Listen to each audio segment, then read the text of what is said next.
Hello there, and welcome to the stream.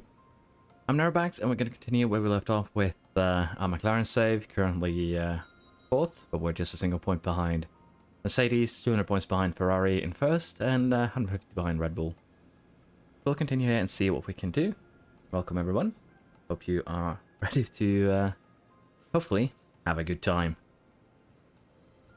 Let's get right into it. We, I believe, just finished the last race, so we'll speed things along here. Get the suspension design completed, and I need to have a little bit look at where we are because I'm a bit confused. Switching a lot between saves does lead to that. Ricciardo, I know that you have different names on Discord and YouTube. You were kind enough to tell me. Nice to see you, man. And let's see here what we can do with our projects here. So front wing, we do have an ATR period in 2 days. I believe the plan was so we do not develop anything for these next 2 days. We wait for the ATR period to start, and then we do a front wing, rushed with the full investment, so to speak, and then we do it from, and that should be what we do. I don't actually know what that mod is, so we'll have to have a look at that in that case, because I guess that I don't know.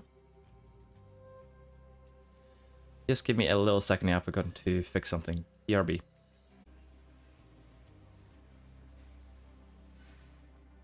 There we are. My apologies. I'm back.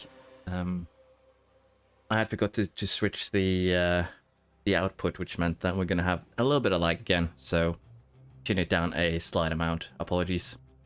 But yeah, we are back in the save here, and as I said, I think we're going to wait with our next development. We're going to get, in 2 days, the new ATR period, and then we can go ahead and make a front wing. So, let's see if we can stop it at the correct time. Pull it off. Yeah, go ahead, post it in Discord. That would actually be pretty good. So, our technical chief's contract is actually ending fairly soon. We could, of course, get a new one. We actually have a lot of cash to play with. But, I'm not sure what we should do. If we do get a new one, we should do it now. Have a quick look at what we can look for. I believe we'll get Vaca most likely. If we do, he is interested, and it would cost a little bit of money to buy him out. But I guess the gain here is probably worth it. Resta could be another option here. He's a bit cheaper, and in terms of performance, he does have the underfloor, the front wing, and the rear wing. And if we compare him to Vaca with the... Well, Vaca has one rear wing, underfloor, and front wing. It's a very minor gain, though, to be honest. But, well, minor gain between those two. It'll be a decent gain between this man here. It's 13 points in rear wing, 6 points, 7 points in front wing, then almost 10 points in underfloor. So I think we might just go ahead and hire Vaca. That way we have the best staff that we could really ask for. We'll give him a bit of a increase in his salary. 5 seasons, and we'll see if we can pull this off. It's going to cost us 5 million, but I think that it probably is potentially worth it here. So we will be doing so. Let's go ahead here and see if he agrees to this contract. He's very happy with all of our terms here, so we could probably go him cheaper, but I say we can make this work. It's a bit of a cost, honestly, but with this, we now have basically top-tier staff in both categories. Again, the race engineers aren't too much of a concern. So I wouldn't be too worried about them. And we'll get a point here in drag reduction, I think. DRS delta could be nice, but drag reduction is just more of a general stat. And that's why I put more value in it. With that said, we are going to design the new front wing. And we're going to put all of our ATR into it, which should make it into a fairly decent upgrade here. That is at least the hope. And we're going to do what we usually do, all sliders for right. We are going to sacrifice cooling. And even while sacrificing cooling here, as you see, we do gain a little bit. So this should be fairly okay. It's a front wing. The main that we're gaining from it is, of course, cornering. But we're also getting a slight amount of top speed and acceleration. So not completely wasting that department. But still, it's a decent amount of cornering here. We have a decent amount of cornering here as well. Not super super much, really, but still enough that we can be happy with it. If we rush it, it'll be out in August, because we only have one available engineer. But you can... let's see. We press E. Okay, so it will actually tell us how good it is compared to the others. Thank you. Didn't actually need to know about this, Altonio. Thank you very much for letting me know. And yeah, this should be a fairly okay upgrade. Not huge by any means, but it'll help us out. So thank you for letting me know about that. We are going to, as I say, rush it. It's just the way to do things if we want to try and fight for Wednesday towards the end. So we'll have to give that a go, see how it plays out. With that, we will confirm. And as I said, worst case scenario here, we'll have to just chuck in a few more engineers. Let's see what they're currently working on. We have the underfloor. It'll be done in 15 days. I think we can probably actually borrow some engineers from this. It shouldn't add too much time to it, so 2 days. Let's check when the break is, because I believe we're getting that underfloor during the break, essentially. 17th of July, 12th of July. Okay, so we can't really take any engineers off. If we do, we're going to have to emergency manufacture. What we could do, we could take 1, 2, 3, 4 engineers off, put it on the front wing, and we'd have it by the 20th of July, and then we'd just emergency manufacture. That could actually work. It'll allow us to get it far sooner. And we also do want this rear wing out for that race as well. So we're going to kidnap 4 engineers here. Should slow things down to... Actually, we're going to take all 5, 20th of July. And then we'll just emergency manufacture it. If you look at the part, you can see the part rank overall. So it says number 1. Now you need to focus on designing other parts. Okay, thank you very much. It's information that is good to know, for sure. So I'm very grateful for you informing me. Thank you. And as I said, we are going to be putting... We're going to take the engineers, we're just going to emergency manufacture. It's going to be expensive, but I still think it's probably going to be worth it. We aren't going to be focusing too much on upgrading other things right now. And with this, we can maximize the engineers, meaning we get it at the 1st of August. So let's just set this up for now. We can, of course, switch engineers around as we see fit. Not a big concern, really. Let's see, if we're getting it in August, we are actually getting it at the end of the summer break here. So, not the worst timing. I believe we're getting it here, actually. It just hasn't updated, if I read everything correctly. 35 days, so yeah, we should be getting it a bit sooner than that. So, do we want to put the engineers into anything else? I don't think so. I think we're ready to just continue on. Hide back here. Got the front wing going. Good. And we're welcoming him, of course, as you would expect. And we have now race prep for the British Grand Prix. What exactly can we expect? I think we can get both drivers into Q2. I would hope so. We'll go with one driver in Q3. Fastest lap. Bit risky, I feel like, to go for here. So I think we're just gonna skip that one. If we go for fastest lap, we probably have to sacrifice a position or two from one of our drivers to be sure to get it. But I think we can be fairly okay with this. And if we get fastest lap, we get fastest lap. Let's head on to the race weekend.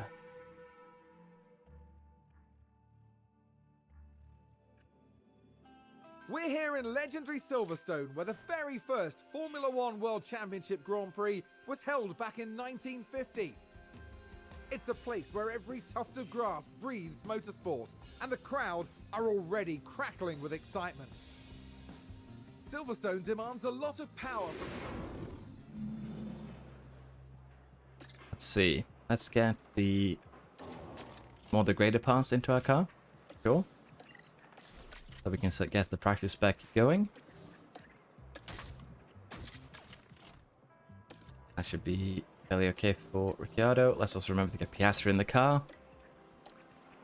And we're also going to be doing the same for Norris's car, of course.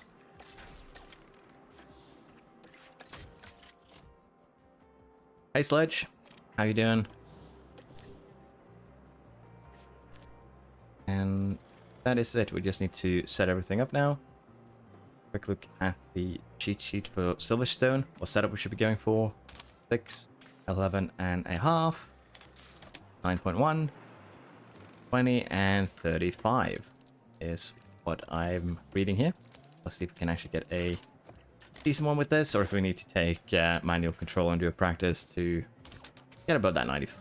I think we should be fine. Yeah, and also, if you want to save your engines, you can do practices manually and just run everything on low fuel consumption and low tire wear. And that way you can save both engine wear and general just wear on the car, which could keep you below the component limit. So that could really help you out, really. 6 a.m. and getting a coffee.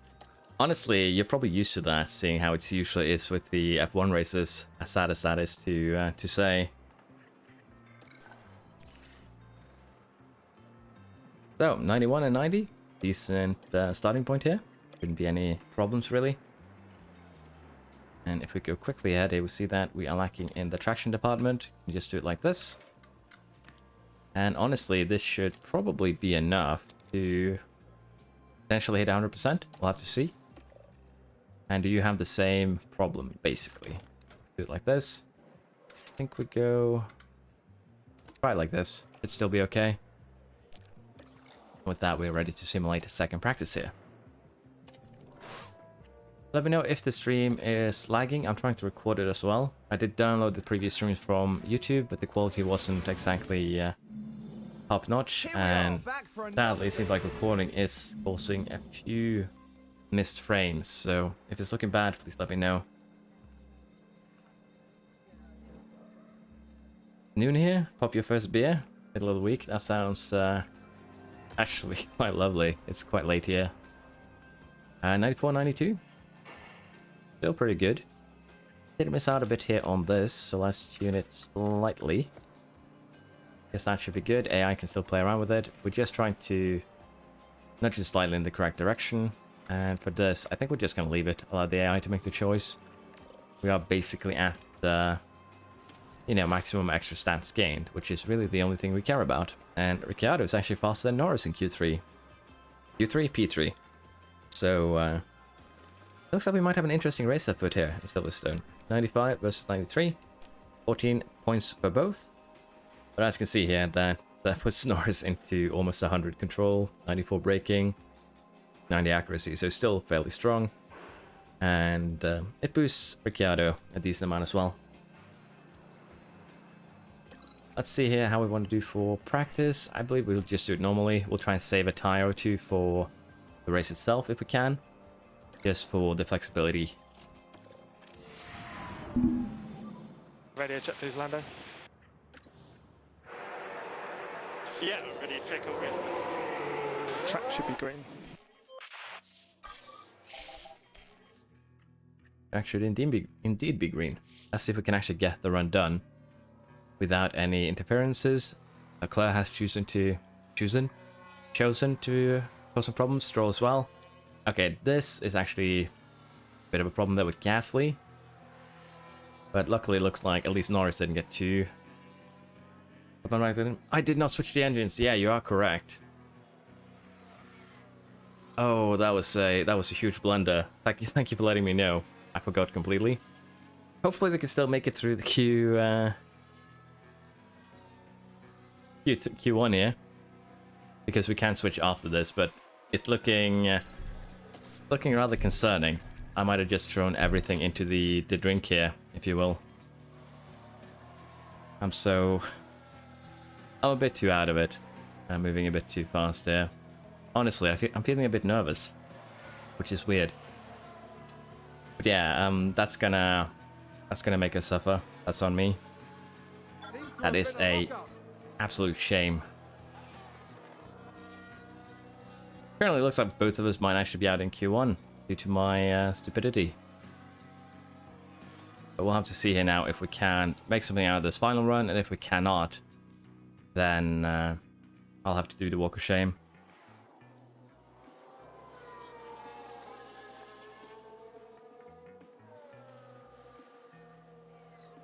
I'm glad you enjoy my videos. It's very, very positive to hear, honestly.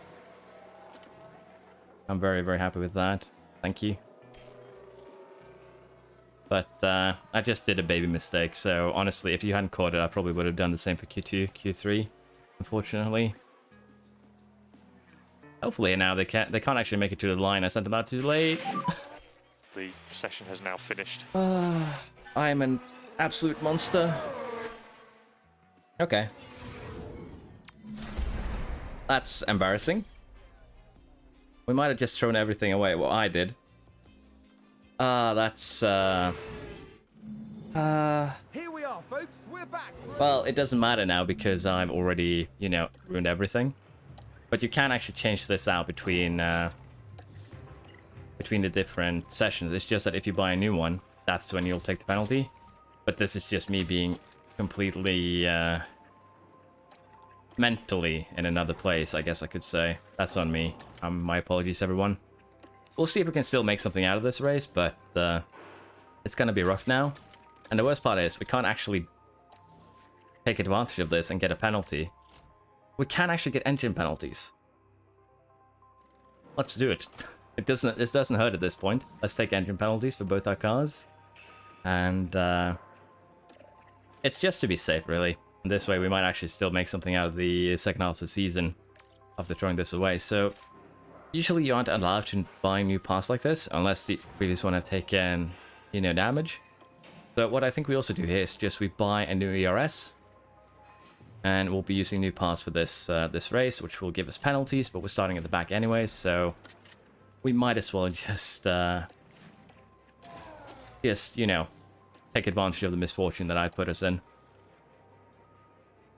Yeah, we have to use the stuff this session to get the penalty. That is true. So let's see. We'll try and see if we can make something out of this even with bad setup. And we can check at the start of the race how the AI's engines are looking. So we actually got bumped slightly up here due to penalties from the others. But yeah, this is a shambolic start to the session, really. I'm so sorry. That's very disappointing. In terms of tire wear here, we have the softs being almost 3/10 quicker than the mediums. The grade a lot faster though. And the mediums being 3/10 quicker than the hards. So honestly here, doing something like soft, medium could work. Hard could work too. It's just 100 degradation between the mediums and the hards. So the option is there. But I don't know. What do you guys think would be the best thing here? Can we do? We could try medium to hard. But I'm feeling like doing something like medium, soft, medium could be a way to make things work. Honestly, I do say that this is bad as a starting point, but it could actually work out in our advantage here because we are going to have to take penalties, and now we took them a bit earlier than planned. Now, I'm thinking this could work because it should be theoretically faster than a medium hard. It just depends on how stuck we get. So we could split strategy here, put Ricciardo on something like this, put Norris on something else. It could work. But it's, again, also a bit challenging here. We do have 2 fresh soft compounds, so we could also do some shenanigans with safety cars. And it basically just boils down to what do we want to try and pull off here. Because, again, the hard is a bit more awkward. So, anyone have any good ideas? Or am I just rambling on my own here? Where are the supporters when I need them? I believe Sven has sent me a message on Discord now to have a quick look if I'm actually muted my Discord this time. And I did win, I believe. Let's have a quick look and see what it has to say. Yeah, is Discord muted is the question that I have been posed. And yes, Discord is muted for once. I've done things correctly. But yeah, I'm thinking we just probably will run them on the same strategy. We'll use the softs here, see if we can make up for the error. Get back further up. If need be, we'll just stretch the soft a bit. We'll just have to see how we do in terms of lap times towards others. Because again, the medium and the hard, they are fairly close in degradation, and the medium is 3/10 quicker, supposedly. So, again, I think this should be an okay strategy to use. The softs will degrade a bit faster, of course. 300 is quicker. Over 10 laps, that is those 3/10s. But having that advantage to begin with and getting ourselves back up the field should probably be the way we do things. I'm thinking this is an okay strategy for the start, and if need be, we can go, of course, a bit up on the pace mode. So yeah, let's give this a go. Penalty warnings. Let's just double check that we actually put all the new components in. We have. And we will take those penalties. As the sun... Hold on tight. It's the British Grand Prix. And we're back to being the back markers. And it's lights out, and away we go. Lights out, away we go. It's going to be interesting. Can we make something up here at the start?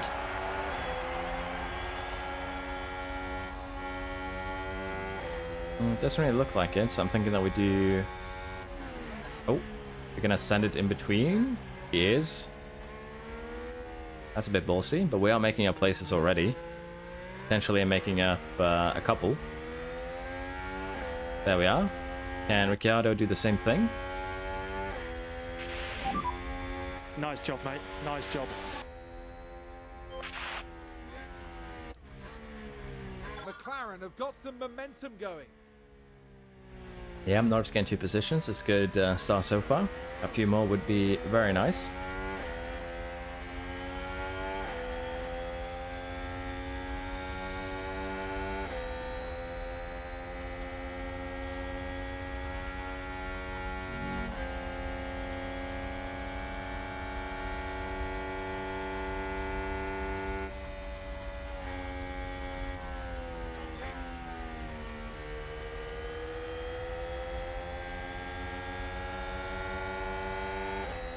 Is chat broken? Or you guys just quiet? Ricciardo made it 1, so we're still a little bit off in terms of what we want to do. High strategies here are also interesting to see from the others. They're all medium and hards. There could potentially be one-stoppers on the horizon. So we'll have to see. If this strategy works out, we might actually do a bit of climbing. Could probably also put in extra fuel. Just keep taking care. You're doing a good job. I'm still a little bit too much in the Aston mindset, I guess. McLaren gain a position.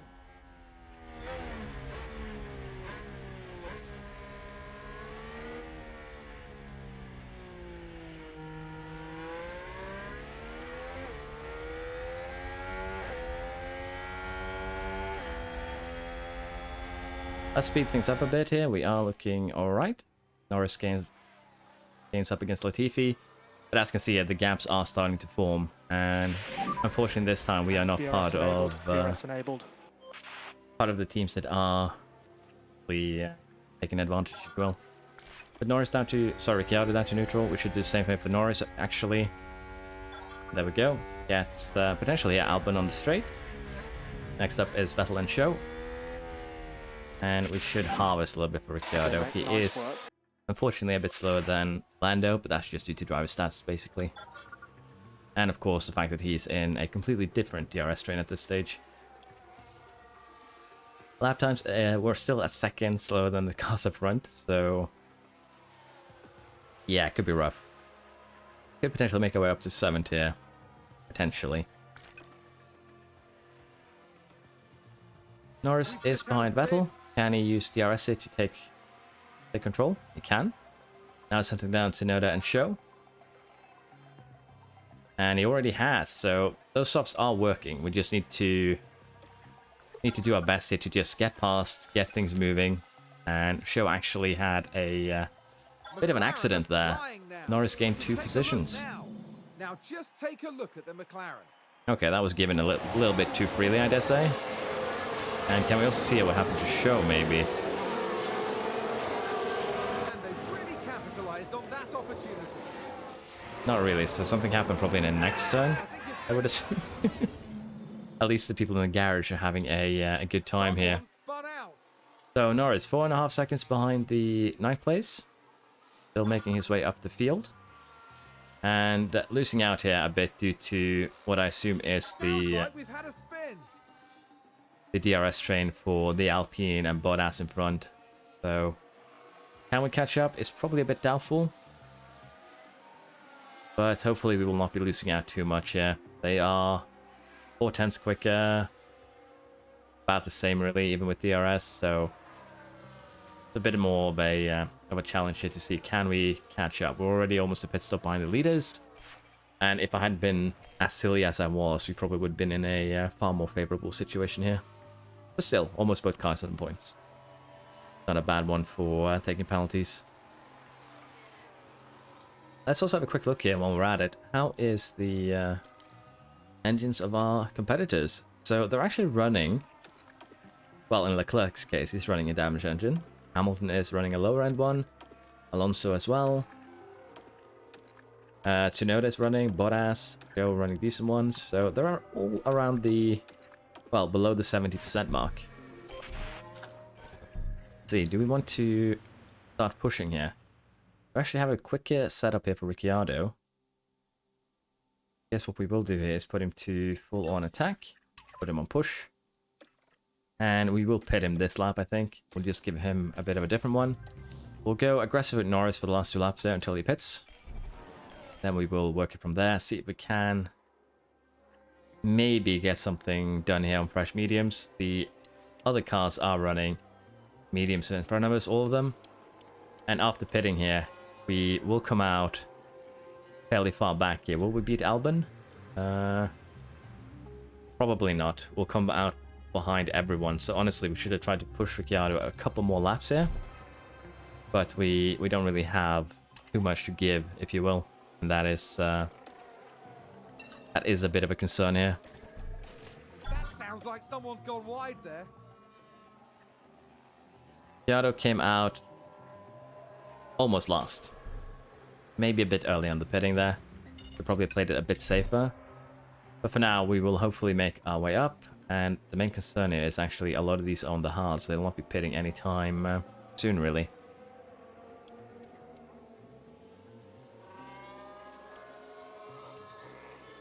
Let's see, Norris, can you get out ahead of Show at least?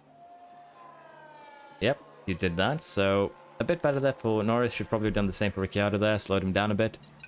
Just so that he could get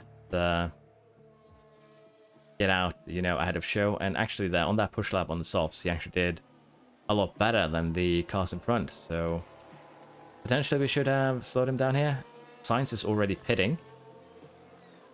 That's a bit of an awkward one. He pitted onto the hards. I expect him to do medium, hard, medium then.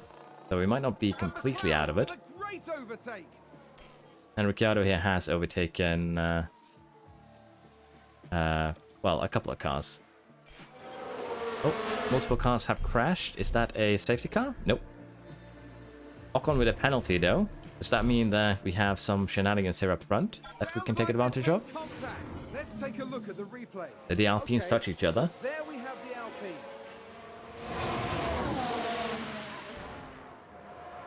Okay, so the Alpha and the Alpine had a bit of a touchy session there. And with that, I assume that we will actually be able to climb decently up here. Back up to 10th and 11th after pit stops. And in front of us, we still have 5 cars that need to pit. But we'll not be getting anything on them on the pit stops. Bottas probably we can get. But not much more than that is what we can be hoping for here. Should probably also harvest a little bit for Norris, allow him to get a bit more to work with. But he is catching up to Alonso. So I'll just leave him as is for now. We'll allow him to catch up to Alonso. That way we can get into the DRS train. We can be a bit more happier about the situation, if you will. A lot of other cars behind us have now pitted, putting us in a better position for our second pit stop. And honestly, that should be fairly alright. Now, I'm concerned again if the cat is working or not, because I don't see really any messages, but that's probably everyone is playing the game at the same time. Norris gets Alonso. Very good. We are running out of fuel here though, so we'll go back to a bit more balanced.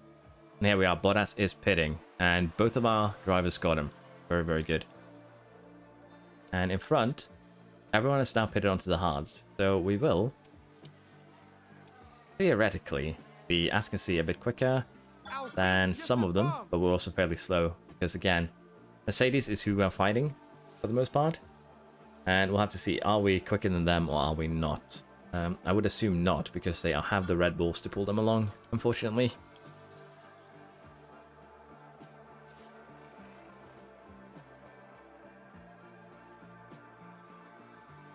That's a good overtake from Alpine. Norris and Alonso are pushing each other along here. But the big question is, will we be able to make something work on that final stint? Can we stretch these to a place where we could potentially use softs? And will we have a safety car to maybe spice things up a bit?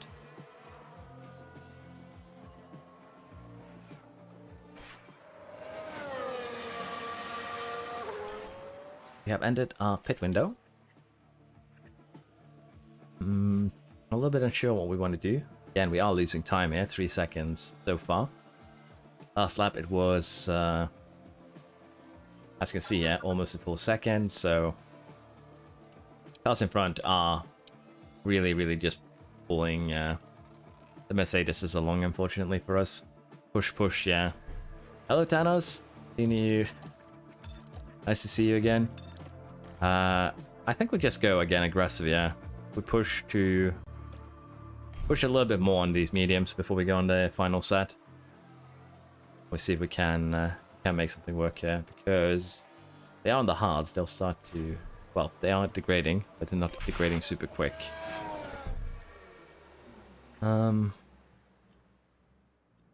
Let's have Norris go first, maybe. Should be able to undercut Alonso fairly easily. If he doesn't pit, we should be able to catch up with him, I think. 20 laps to go. 71% one softs. They will last to the end. Sorry, medium hards. They will last to the end. To stop here might actually be a bit silly. But we'll come out around Ocon, if we do. Let's have him go aggressive one more lap, then we'll push, and I think that should be okay. Ocon is running fairly equal times, so let's just get Norris in this lap. Should be okay. Go full push. And we'll get him onto his final set of mediums here. And we'll run Ricciardo aggressive, and we'll get him in the following lap.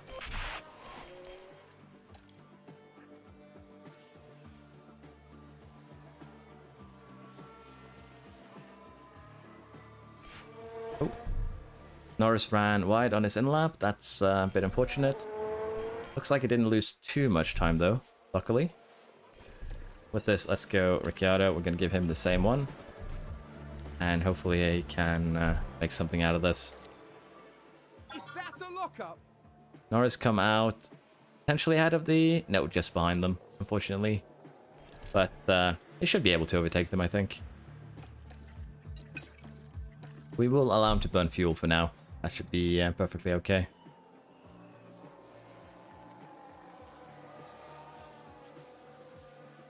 See, Norris has already gotten Tsunoda, hopefully. Might actually get Ocon too at the same time. And McLaren with a great overtake. Yeah, now Ricciardo will not be able to come out in front of them, which is kind of what we expected here. Yeah, this race could have been a lot more fun if I just didn't mess up with the engines before quali. That's on me, really.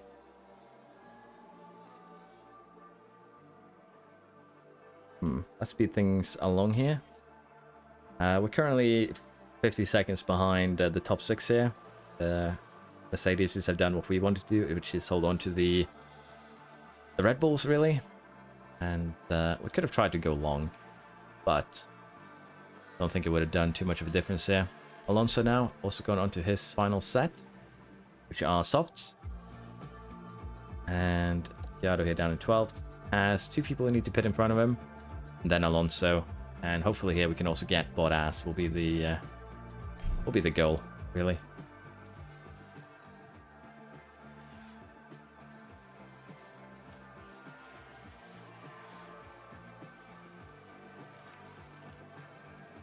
McLaren gain a position. Ricciardo is struggling a bit. We could give him overtake.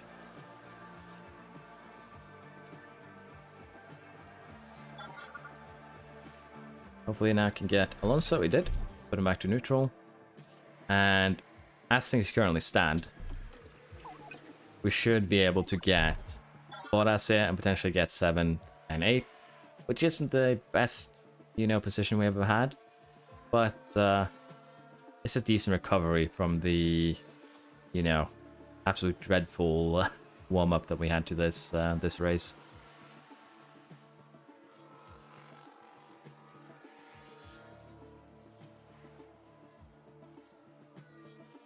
Should allow Ricciardo to run his tires a bit more conservative. And I think we're also going to harvest here, so that we can make sure that he has everything he needs to fight Alonso in the last couple of laps.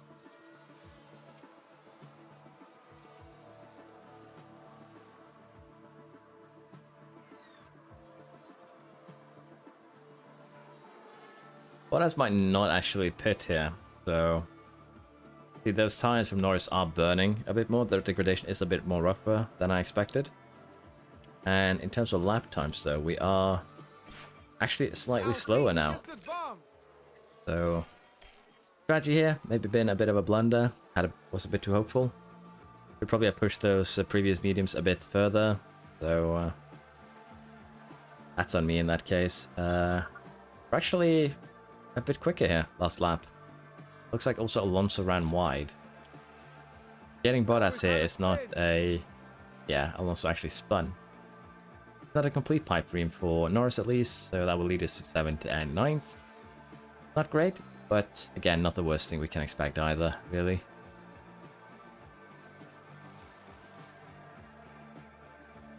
Here now, Norris, can you make a move on this straight? Not really just yet. And I think, again, we're just going to run things standard here, allow it to build up. There we go, Norris got Bottas. And Ricciardo is really just maintaining this gap will be the goal. Oh, never mind. No maintaining of the gap necessary. Let's see what happened there. Daniel Ricciardo A little bit of a spin. Which happens if you can maintain 10th, I guess that's okay. Because unless we go aggressive, we go push on fuel. If we deploy some ERS, we can probably catch up to behind Alonso, but it's still not great. Gonna hurt for that final lap, so we're gonna have to really use ERS to get him if we want this to even have a chance of working. Perez is on final lap, means that we will have, I assume, one more lap after this. And there we go, the ERS is completely drained. We are 1.2 behind though. Let's go full attack. Let's see if we can close that down in the last couple of corners here. Because that is really all we have to go for. Get close, stick it to DRS, and hopefully that'll be enough to do the overtake here on Alonso. For Norris, of course, we should have gone attack earlier. And we'll leave things as are for now. But I think that should be okay. We'll have to see what Ricciardo can do. Put it neutral. And Norris has a little bit of a gap. And there we go. Ricciardo actually managed to overtake. But can he maintain it to the line is the big question here. Remember, that is the checkered flag, so we are box this lap. And he did. Norris 7th. Yeah, Ricciardo 9th. Not the best one, honestly. But that is again due to the errors I made in quali. We started at the back. Got both cars in the points. I'd say okay race. Not great by any... yeah. I did pull Ferrari masterclass here of strategy. They gave me a free lesson that didn't really pan out too well. Let's just put it like that. The Red Bulls 1-3. That's actually really good for us. It means that the Ferrari didn't get as many points as they could. 2nd and 5th for Ferrari is also good. 4th and 6th for Mercedes. We are going to have to make some work in now to catch up. That's again on me. Bottas 8 here for Alpha. Alpine and AlphaTauri finish out the points. No, sorry. Alpine finish out the points. Skipped over Ricciardo. And with this, in terms of the driver championship, we actually now have Leclerc and Verstappen equal. That could be a bit interesting. Equal on points at Silverstone. And Lando here is still over 100 points behind. Again, bit of a shame from us, really, that I let this happen. But, guess how things are. Constructors, Ferrari gains 29 points this race. Red Bull 40, Mercedes 20, and we with a measly 8. So, made the job a bit harder, but should be able to make it work. Development point here for Ricciardo. Development point for Norris. And for Piastri. Now, the thing is, I'm thinking of testing out driver stats. Well, let's go through the performance guarantees. We did not do any of these. I don't think we got fastest lap either, though, so we're good on that. So, yeah, not the best thing we've ever done. And we'll just have to live with it. But I believe that the cornering and braking are far more important than reactions. So we'll be putting points into this. For both our drivers, we'll allow reactions to fall a bit behind. And what I'm thinking that we do here also with this save, because we have it, is that we're going to equalize all of Piastri's stats here at 85. And the reason why I'm saying this is so that we can save up 10 points. And we'll be doing tests where we invest 10 points into each of these 5 stats. And see just how much of an effect they have on lap times. So for now, we're going to get cornering up to 85. And then we're going to do the same with reactions, accuracy, and control. And then I'll later on test if what is the best stats to invest in terms of driver stats. Because what I've been reading is cornering and braking are better than reactions. And, well, I want to have a look and see what if it's true or not. Performance-wise, our car is still not... yeah. So, as Ricciardo says, say reactions are like your trouble. Get out of corners faster. So, again, we will test, we'll see. And I would assume that the driver's stats might have different effects on different tracks. So, since we have Piastri as a reserve, we can promote him and test it out on different tracks, using the save game as a base in the future. Car is still not great, as you can see. We are getting up to dirty air cornering itself, but we're lacking a bit in top speed.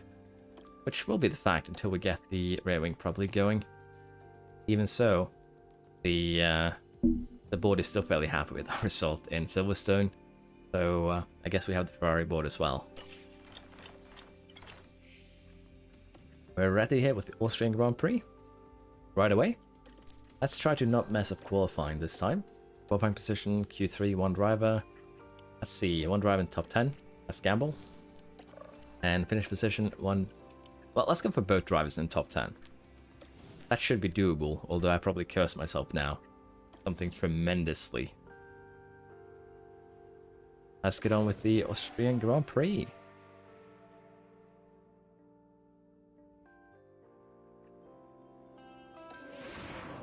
I really should have on my second monitor just a list. Do this before every race so you don't forget. Because that last one was actually straight up embarrassing. Let's put in our practice components. Practice ERS. This is the first season, Samuel. Thank you for your membership. And we're ready for the 11th race, I believe, first season. So things are going well so far. We had a lot of good races before I messed up in the 2 previous streams. You can find them on the channel if you're interested. I am also working on editing them down into more reasonable content. So that'll be out in the future, probably within the next week or so. At least the first one. And we'll have to see exactly how I do it, because I am lagging a bit now when I'm recording as well as streaming. So sadly YouTube isn't great on quality for downloading your videos, really.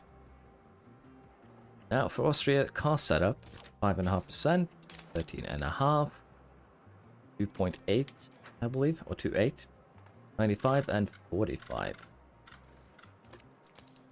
Not too big changes on that one. That should be a fairly decent starting point here. The practice components in, both of them set up, correct drivers. Let's sim practice 1.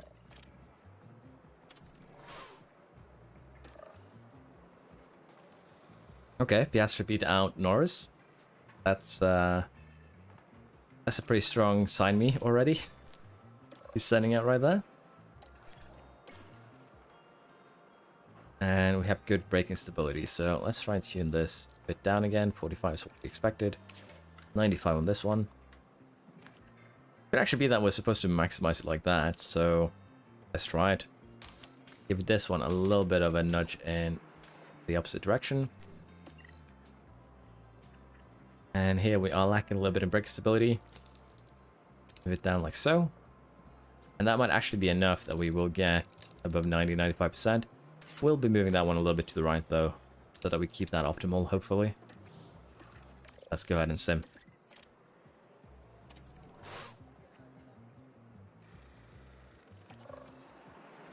Bit better. Still not great, but better. 95 and 88. Our race week.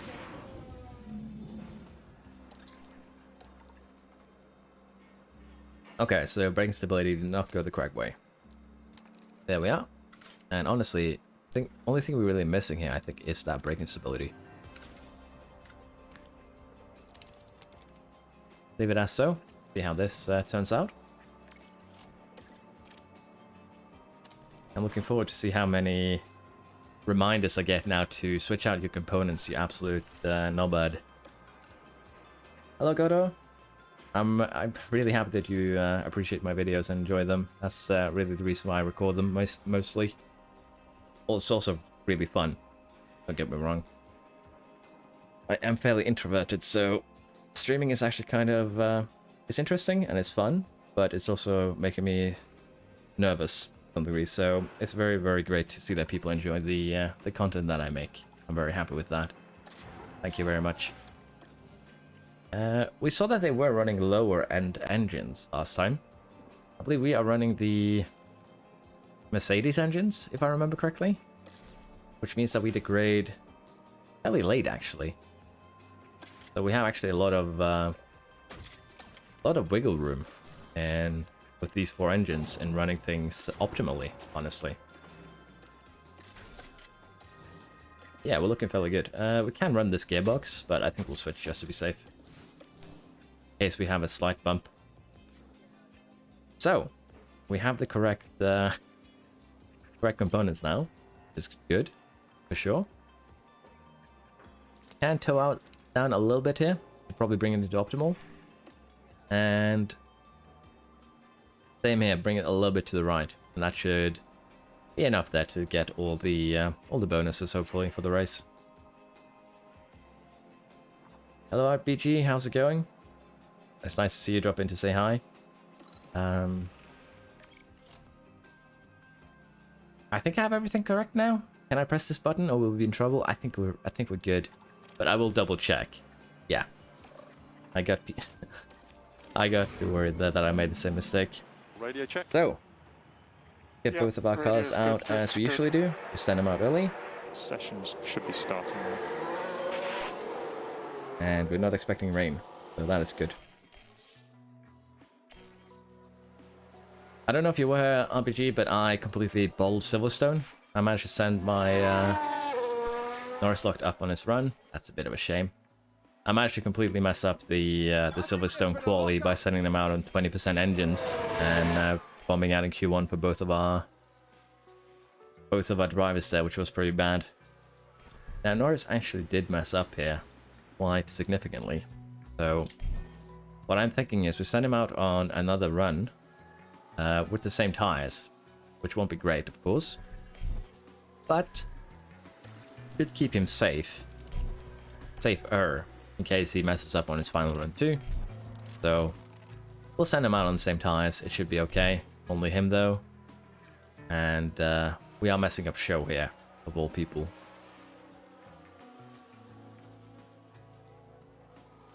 Well, we did take advantage though. We got ourselves a couple of new engines. He locked up again. So Norris here might actually bomb out again. Yeah, I took advantage of the mistake. We got engine and ERS for both our drivers, and we took the penalties there, and we still managed to get in the points. So I'd say I made the best, or we made the best of a bad situation. Not great, not terrible. But Norris here is currently not having a good time in quali. Yeah, it's locked up in both his runs.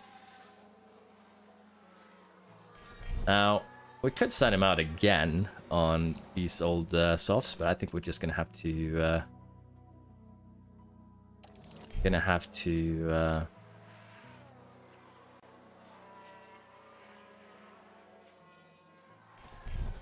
gamble on him actually doing better on this proper run. Ricciardo is 4th so far, so I don't think we're gonna have to send him out on a new run.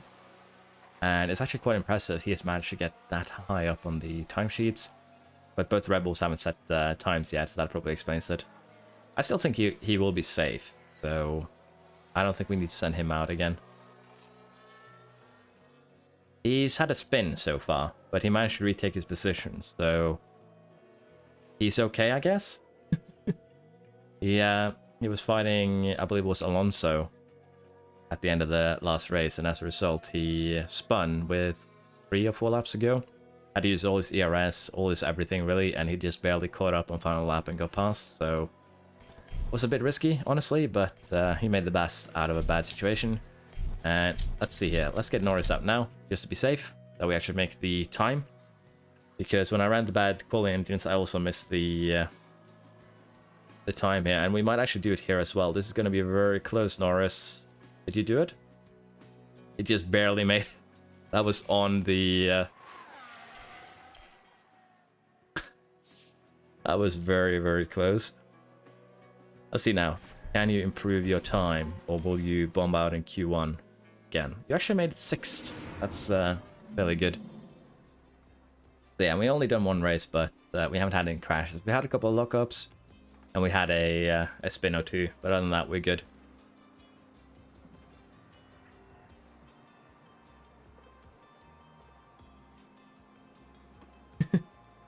We went in Williams, Vettel, Aston, Ricciardo here.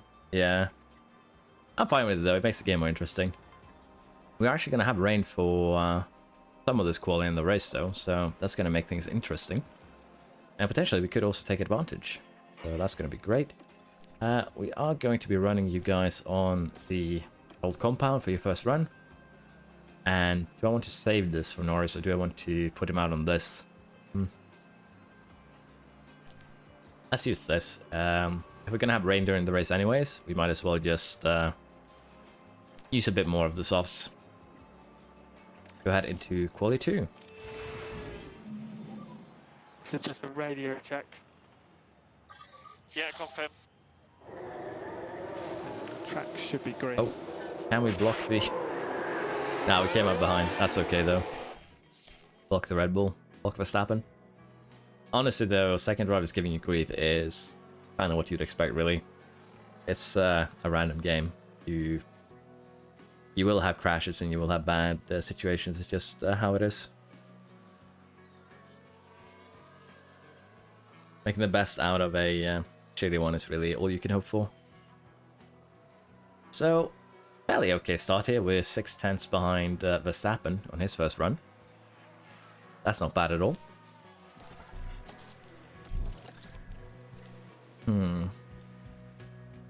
Big question here. Do I want to... Well, we'll still have 1 fresh soft for the race. Yeah, it would be actually... the thing that I'm considering is having 2 sets of fresh soft. We'll have 1 fresh soft for sure. No problem. Having 2 sets would be ideal. But if it's going to rain, we might not be too concerned about it, really.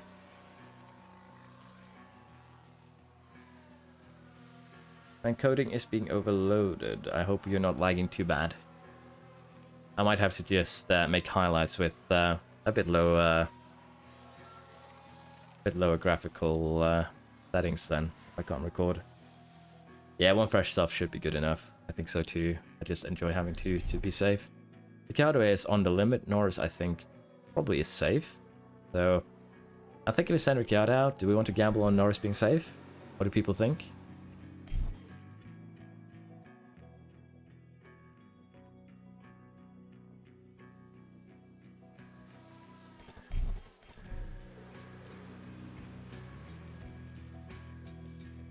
Let's see, who could actually beat Norris here? Russell could, for sure. And then 3 more. I think we're gonna gamble on Norris being safe here, but we're gonna send Ricciardo out just to be completely sure. And I might have sent him out there in kind of a bad window, but it should be okay.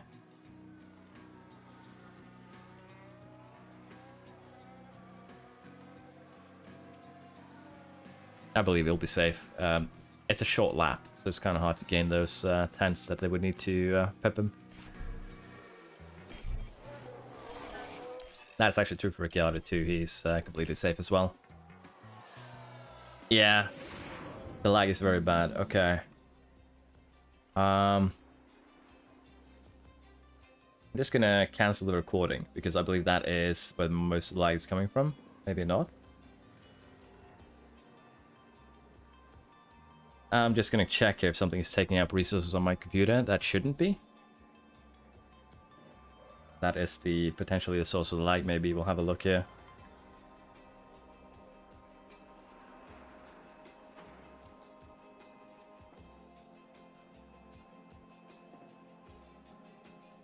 Let's see, I have cancelled everything now, so we'll have to see if the... Okay. I'm just seeing that I'm losing about 10% of my frames due to encoding lag, so... I might make highlights of these streams, but they'll sadly probably be lower quality. I'd have to switch around some settings. It was fine earlier when I tested, but that could be bad. It's basically just my computer. My computer can stream at 720p, but it can't record at the same time. That actually creates 10% dropped frames. So VSync, yeah, because VSync limits your frame rate, but I've already limited the frame rate. The only other thing I could do is probably turn it down to 30 FPS, which I probably should, honestly. Formula 1 does not require you to run it at 60. But yeah, I'll have a look before next stream, try and test things out a bit.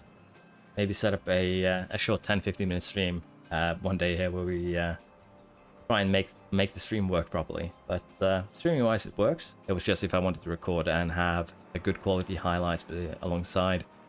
I was hoping it would work, but unfortunately it does seem to be the case. We have 0 drop frames now due to encoding lag, so I believe just not recording it fixed it. So let's continue where we left off. 6th and 9th in Q2. I believe that is fairly acceptable. But that also should mean, since we haven't seen any rain yet, we should have rain this next qualifying. So let's just get everything set up with the fresh softs. And we'll do that for both our drivers. And potentially now, we'll start a bit further up than we're supposed to. Daniel, I didn't hear your radio check. Radio check? It's raining that late, so everyone will have at least one run on the softs, is what I'm seeing. Radio check. Could have taken advantage, but even this, the rain won't be that bad. It'll barely be inters, as you can see. So I guess we pushed 2 runs before the rain. I guess that is the play here. So let's just get our cars out already. And hopefully, yeah, we can, as I said, make something out of this before the rain comes.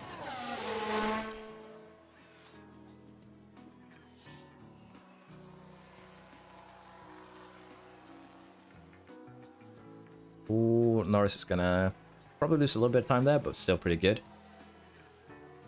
And... oh, 400s off Hamilton. And then half a second off the Ferraris. 300s now. That's interesting. Rain is actually starting. Heavy now in pit lane. Raining heavy in the pit lane, Yep, so understood. my prediction software here is wrong. Well, the weather forecast. We still haven't upgraded that yet. We probably should, actually. Because 60% accuracy and the rain started here rather than here. Yeah, we might have a bit of a troublesome situation with that RBG now because rain has started. And it started way earlier than predicted. So I guess we need to upgrade our weather center ASAP. It's just a bit too weird, honestly. Let's just do this on the regular ones because since the rain has already started, we might still be off to a good start here because these guys are not going to set good times.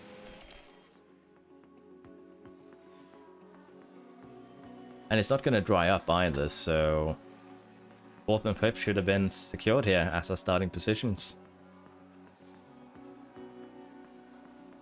Yeah, as you can see, Verstappen, Leclerc, Ocon 20 seconds off the pace. I think they... Ocon probably... Yeah, he will have time to set up a new one and go. But even so, there's just... track is wet enough that it won't matter. Let's just speed it up.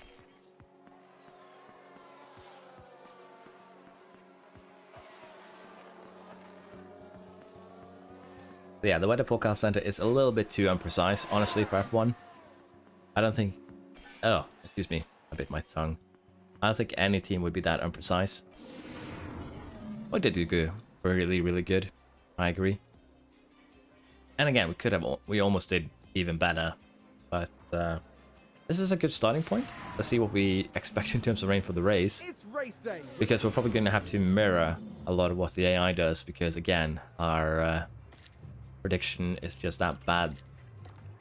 Compound performance for the soft... Well, I should actually check if there's actually a dry part of this race. It starts in the dries on the softs. And it probably will end on the softs as well, judging by this. We'll have to see just how hard it rains here. And if it potentially starts sooner. So, I'm thinking we start on the softs. There's just no reason not to. Honestly, for both our drivers. And... yeah, I think that will be good. But in terms of the compound performance, the softs are, again, a lot better than the mediums, 3 tenths. And as you can see from degradation, there's barely any degradation here that results in time lost. So about 3 tenths between all 3 compounds. So soft to intermediate, probably, and then soft towards the end is what I'm thinking. But with... again, how horrible we are at guessing when it's going to rain. That could also completely destroy our race. The drivers have now taken... The crowd are ready. I did forget to put them into overtake, which is a shame. And it's lights out, and away we go. Use overtake. Roger. See here how this first few corners go. So everyone else seems to be on mediums and hards. So we already have a bit of an advantage.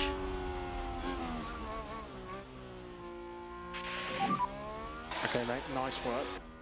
Norris has already taken Hamilton and will be able to latch onto possibly the Ferrari, because it looks like we're getting a really good driver on Paris as well. And Ricciardo is actually getting a bit of a challenge here onto Hamilton. Luckily didn't send him into the gravel. But yeah, so far it's looking really good. We don't really want to overtake the Ferrari, honestly. We just want to sit behind. And if we can overtake the Red Bull to secure that we secure a position behind the Ferrari, that would also be really, really good. Let's speed things up slightly here. See we can do. Yeah, we're lacking in top speed, as you can see, even with the full ERS burn.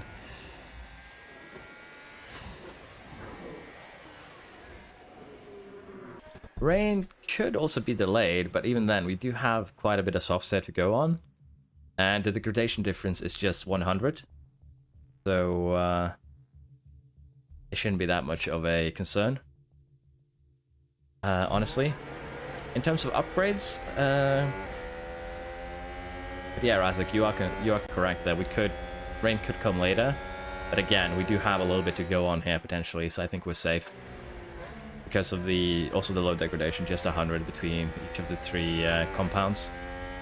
Ricciardo is getting left behind here, kinda. Paris is outside of DRS, so we'll have to see here if maybe we get 2 DRS train. Yeah, AI will start with hards even if the rain comes in like lap 5, so they don't take considerations like that. In terms of upgrades, I believe we don't have actually any upgrades. We have a suspension that we're manufacturing right now. It should be done for the next race. But other than that, we haven't had any research coming through right now. Don't worry, David. I hope your team does well. Good luck to them. Thank you for being here while you've been. Competitor locked up. Okay. Looks like there's been a lock. Driver lockup. Okay, he's all the way to the back now.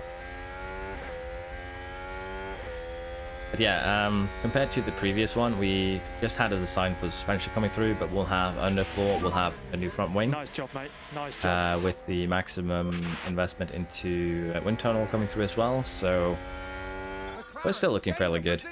We still have some upgrades to come throughout the summer break.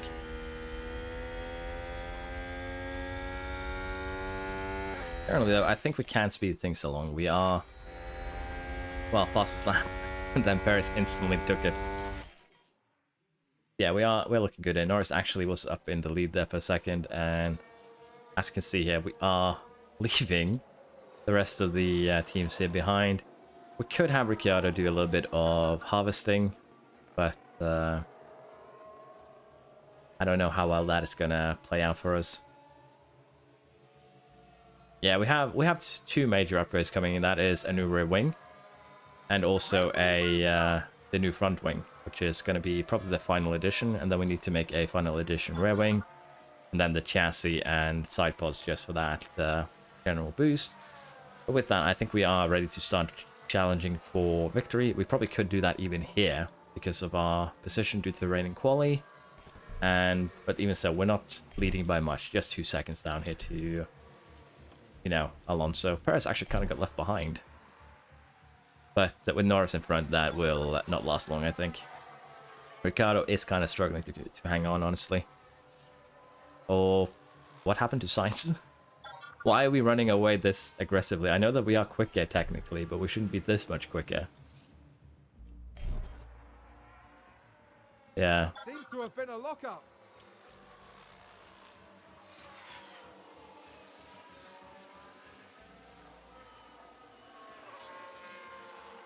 Ferrari advance the race position. Oh yeah, because some games do actually link their frame rate to your monitor refresh rate. That is true, Sledge. I'll have a look at that later. Thank you for the tip. Rain is expected. Rain is expected very soon here. And it's expected wets. It really is, but I don't know what we're gonna do, if we're gonna gamble or not. It's gonna be a bit awkward either way.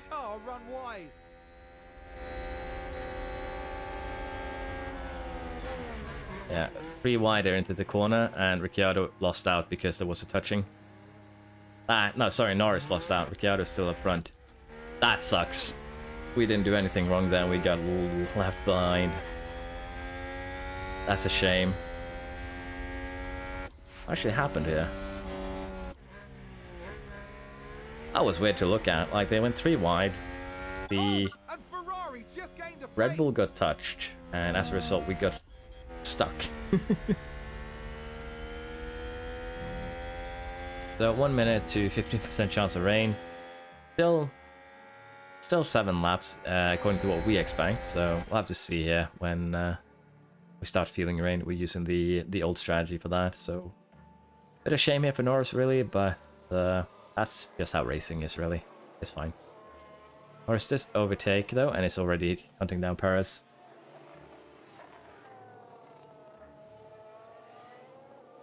Honestly, I've had... Yeah, the wet weather in this game is weird. I know that in Austria here, can't make the inters last for the whole race, because degradation here is just so low that, as I said, you can make it last the entire race, no problem. But, there we go, it started raining. The concern here is how much is it going to rain. It's going to be inters, wets, because the time between them is actually quite significant. And since we don't have the full picture, I would probably guess inters here. Going inters now is probably the best choice we have. It'll give us time to mess with it anyways. It is starting to rain here, just a little bit. So what I'm thinking is we set both our drivers up for inters. And we go full attack. We do push to try and get into the pits quicker. And if it doesn't rain properly here, we'll just cancel it once we get to a bit closer to the pits. So let's switch to Ricciardo, who is first. And we'll have a quick look at how this goes up, because it's going up fairly quick here now. These guys will probably pit for something. Yep, and we will see exactly what they pit for here now. They did not pit. Okay, so we are gambling inters. And I think that should be okay. Honestly, we'll have to see what the others do. Leclerc kept going on. Sainz went into the pits. A double stack. We were very slow there, it looked like. Ugh. Still good, though. Everyone is basically pitting. And so far, they've all chosen inters. So, I'd say we're still okay. Norris is still down, though, in 11th. And he should be making up places here, I would assume. Because, yeah. Tires are overheating because we're running them a bit high. We can probably run them aggressive to the end, that's the thing. So let's just keep it aggressive on the outlap, burn some fuel, and try for Norris' sake at least to get him a bit higher up. Verstappen, I believe, hasn't pitted yet, has he? He has, okay, so that makes sense. So we're up into... Tires are severely overheating though. Ocon is still out on the mediums. Okay, so we lost a bit here in the pit stops. I believe Ricciardo was a bit slow, maybe. Yes, and Norris had a lock up. Yeah, we're still not in the best situation. I guess we'll tune it down a bit. I don't know how the... Let's see how the wheels are looking now in terms of heat. Not super hot, but not super warm. Yeah, the double stack was fine. I'm just worried here because Ricciardo lost out this much in terms of just a couple of laps. So, it's just weird that he got so extremely left behind, if you will. As you can see, his lap time here is 7 seconds slower than Sainz. So, something happened on the pit there. Probably he was kept in the box too long. Probably couldn't be released. So, I assume that is what happened. We lost a bit of time. Nothing really can do about that. And we'll have to see here now if it is going to be full wets. We have Vettel and Stroll pitting, or I assume full wets. And the big question is it worth it for us to do the same?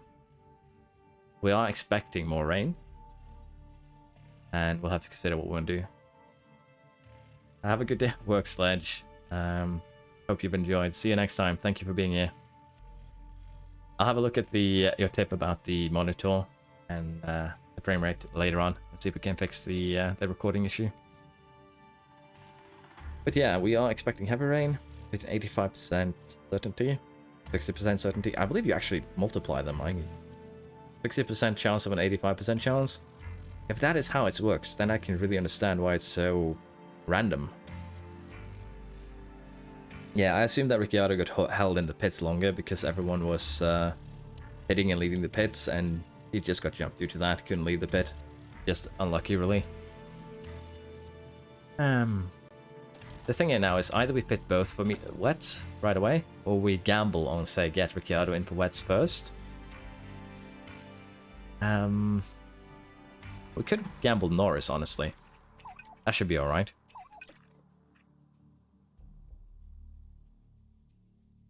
Yeah, I'm thinking the same thing. Covering them is good, but these guys should be on the ride it out, don't pit.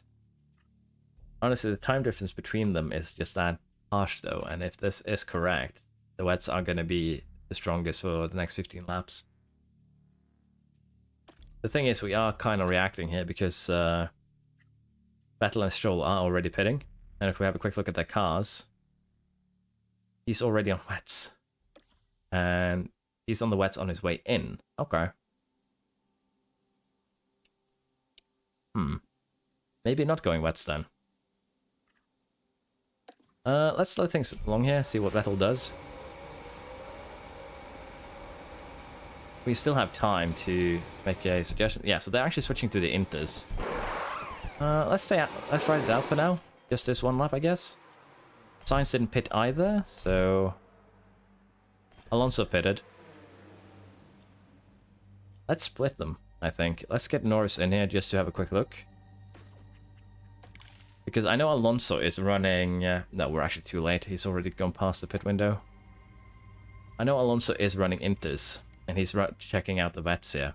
So, let's see what the rest of the field does, and if they do, let's go full attack this lap, and potentially have to go on the wets here, because it is at a stage where I can expect it to, you know, switch a little bit back and forth.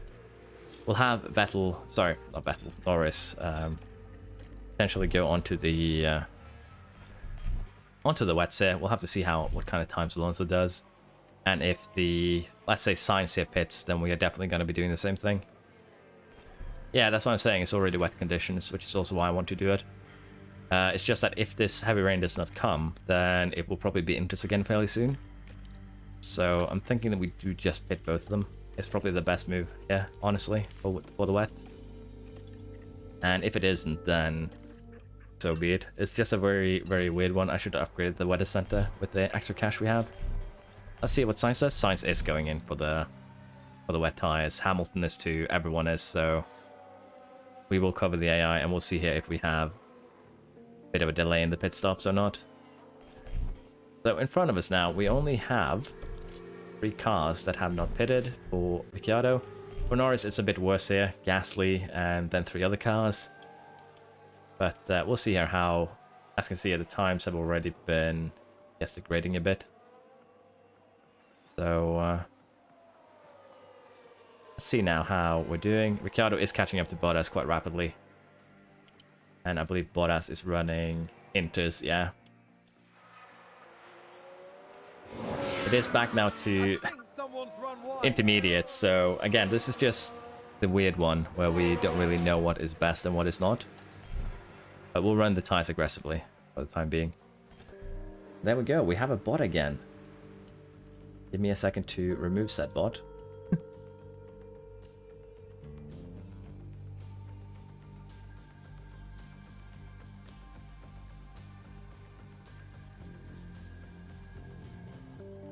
Yeah, it's going back and forth a lot, which is a problem. Did I remove the correct one there that I didn't, you know, ban anyone else? There we are.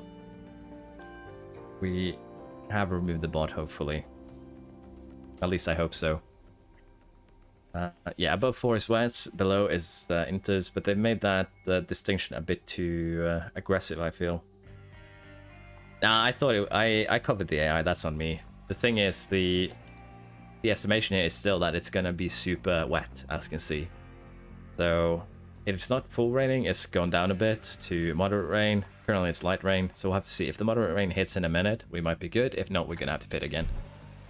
But we are covering, basically, the AI. We could split them again. Get Norris on maybe the Inters, run him on them, and have Ricciardo stay on the wets. And honestly, that's probably what I should have done. It would have been the... potentially the better strategy, I think. Since we are below 4, though, let's tune it down to just aggressive. And Vettel is pitting again. Hamilton and Verstappen are pitting. Let's see what they're pitting on to. I would assume Inters.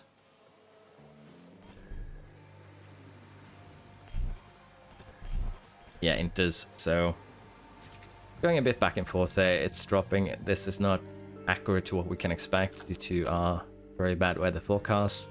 I think we're just going to have to go back on the Inters really here. No big...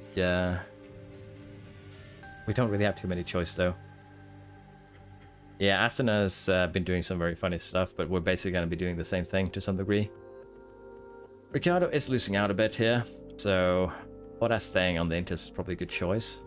It's just, again, the weather forecast center is just a little bit too extreme in how unexpected the weather is, honestly. So we're losing out now to Ricciardo, to Bottas. Let's get Norris in on the Inters, and we'll just, as I said, split it a bit. Probably not the best thing we could do, but we'll have to see how harsh the rain is. It's probably going to start pouring down now for Norris.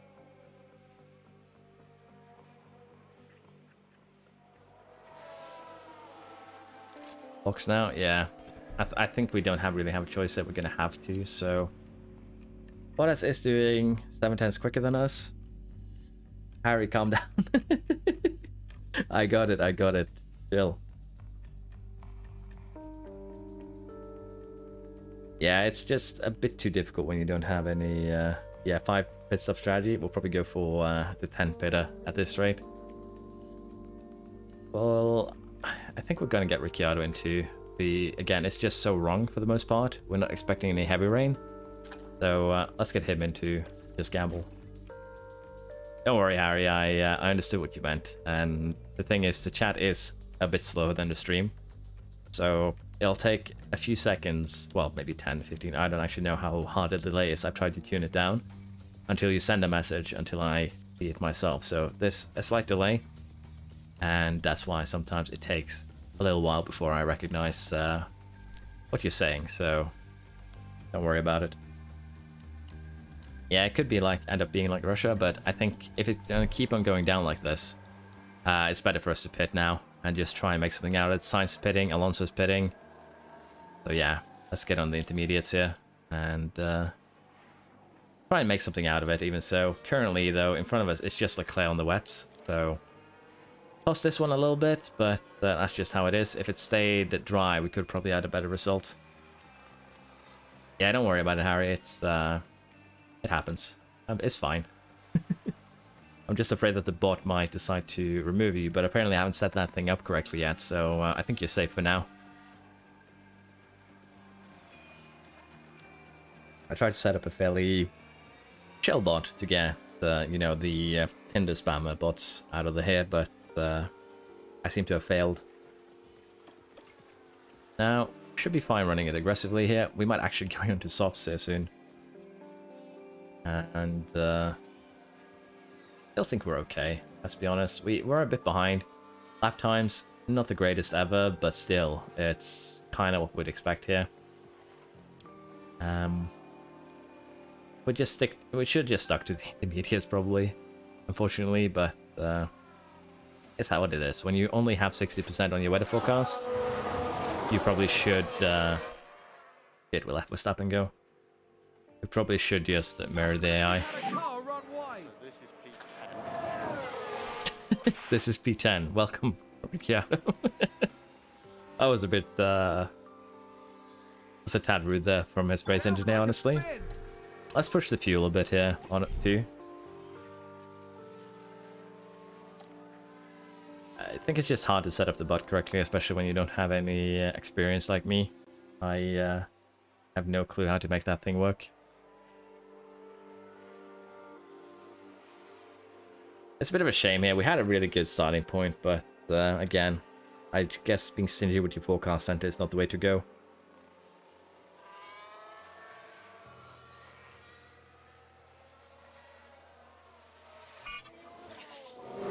We're back to complete wet conditions. Okay. Now, here is the big question of today. Are we gonna tough it out on the inters, or are we gonna go to the wets? What do we feel like? Because if this is accurate, it should just be 5 laps. Yeah, it's worth overfueling probably in most races. It's just something that I forget to do. I am very bad at advertising, Harry. That is probably one of the reasons. And I am also not a big fan of clickbait, so I try to limit that as much as I can. I hate, you know, going to a video, trying to get something...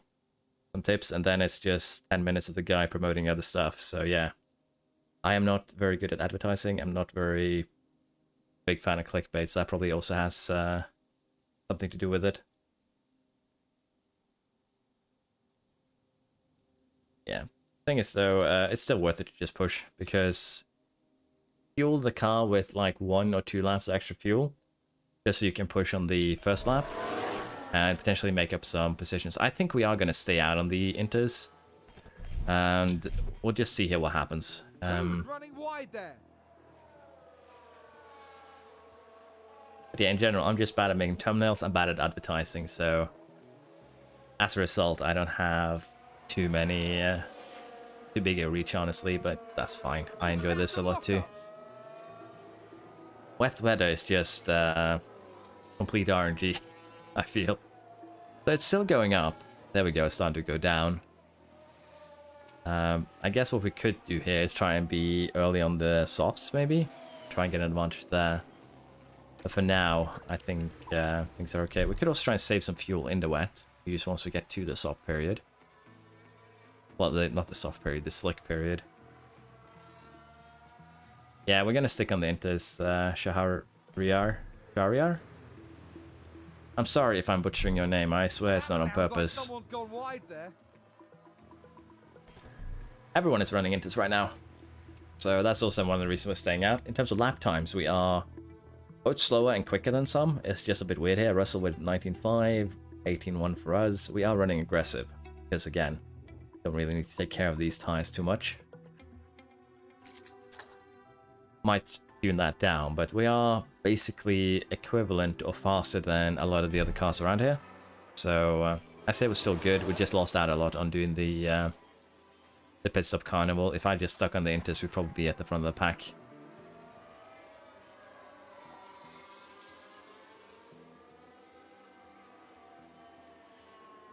We're also struggling a bit with overtaking here on Alonso, so let's give Ricciardo the overtake here. Maybe he can make a move. And he did. And we're probably going to have to harvest a bit as well now. Just how things are. I'm a bit impressed though we've had no safety cars on these Inters. So far it's pretty good. Oh, that's a bit too quick. Although it's probably fine right now. We will not have too much happening. So Norris is potentially here in videos earlier. Then I got a bit busy with playthroughs and streams. But I'm back to making a bit of the tutorials.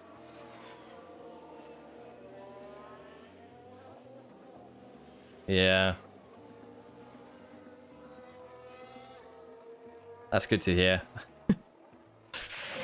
Rain has stopped. Okay, so it should be drying up now. Yeah, fine. Means I don't know if we want to go standard on these tires or if we want to just keep on burning them. We could also do a little bit of harvesting, so we're ready for... if we can get Tsunoda here. Yep. So we're ready for the dries. But currently I think we are fairly okay. Never mind, Ricciardo instantly ran wide and lost his position. But he kept in front of Norris and potentially slowed him down a bit. So yeah, things are not as great as they could be, I guess. We are having a bit of internal sabotage, if you will. I'm glad you enjoyed the playthroughs, Brasek. It's good to hear.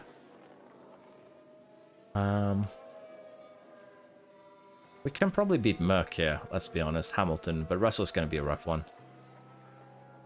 We are unlucky now. Let's see. Not expecting any more rain. We go on to, say, a soft compound, and we make it last to the end. Yeah, we can. And in terms of degradation, it should also be the fastest. So I think we'll be going on to soft compounds for both our drivers as soon as it becomes a bit more dry.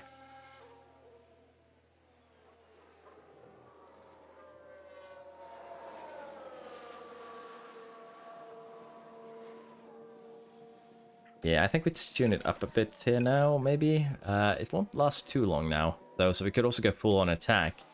Just burn them down, because the track is drying fairly quick here. We do not have fresh softs, but I believe we have 90% softs, and there's just so little degradation here to begin with that they will last to the end. So we should still be good. I assume the AI too will go on softs, but we'll try and jump them in the pits here, maybe. Do we potentially want to pit this lap? Or is this a bit too soon? Yeah, we're on neutral. Might want to harvest a bit.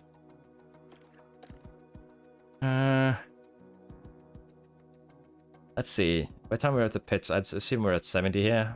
And we spent 30 seconds at the pits. I think it's actually worth it to go onto Slickster a bit earlier.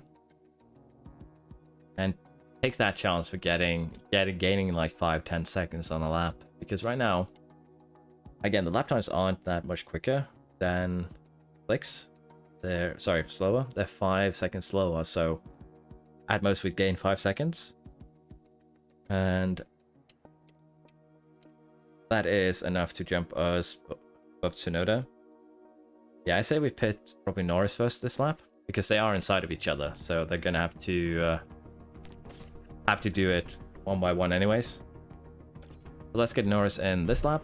Oh, did someone run wide there? And we'll have Ricciardo pit on the next one. We'll just set it up so that it's ready. And we'll delay the pit stop by our lap. Yeah, Leclerc, Alonso, Tsunoda, they're all pitting, so we should have the rest of the field also pit fairly soon here. Should also go full attack on Ricciardo here, even though we are running harvest. See here, Norris, how are you looking in terms of that lap? Let's go aggressive. Let's not fully burn. We're going to go aggressive, we're going to go neutral, and we're going to try and see if we can make up some time here and potentially catch up to the cars in front. It is still fairly wet on the track, but I'm hoping that we can take advantage of that and close the gap a little bit here. It's going to be the goal. It looks like we will unfortunately not be able to. We've just had a car run wide. Ricciardo came out behind Leclerc. Kind of what I expected that. So, got a bit screwed over here by the choices during the pit stops, but not much we could do about that, really. But still, as you can see, I'm 126, so even with the pit stop, I feel that is maybe a bit quick, because they were being a bit slower there. Can we get Hamilton? We can. Good. Still running him on harvest. I think it should be pressure to the end. Even if we run attack, they just barely survive, so we still have a little bit left. We could run aggressive. They're going to degrade a bit quicker, but it is definitely a potentially choice here. We could get Gasly. Verstappen is going to be rough to get. And McLaren with a great overtake. Gasly is probably the best we can do here, honestly. Bit of a shame there with the rain, honestly. I think we would have done pretty well if it wasn't that uncertain.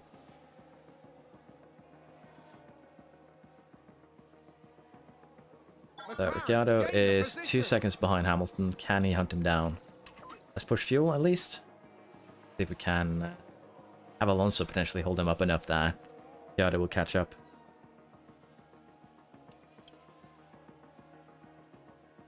So we gained a bit by pitting Norris early. That is for sure.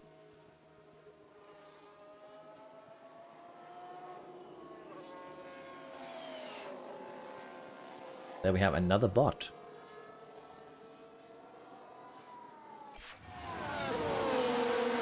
Driver has run wide, Ricciardo. I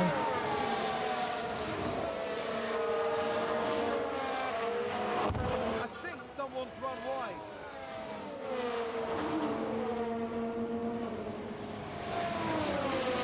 I'm sorry, Harry, but I'm not going to hand out mod just yet to anyone, really.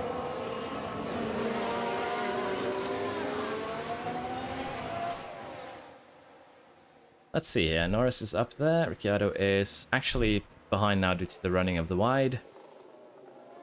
That's unfortunate. We could try and run aggressive to the end.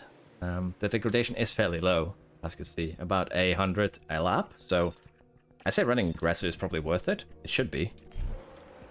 And we'll try and run aggressive to the end here. See if we can see just how different lap times are. So the last one was a 0108. This one will not count. We'll have a look at the next one. It was a bit faster. Same for Ricciardo here. So, about to see how that works. Could probably deploy a bit with Ricciardo, yeah. Not a bad shout. That way he can probably catch up to potentially Hamilton, but it's still a fairly long stretch, if you will. We are catching up to Gasly, though. And the big challenge there, I think, is actually going to be Leclerc. So we'll run it a bit standard for now. And if Leclerc overtakes, we'll be doing everything we can to latch onto him, I think.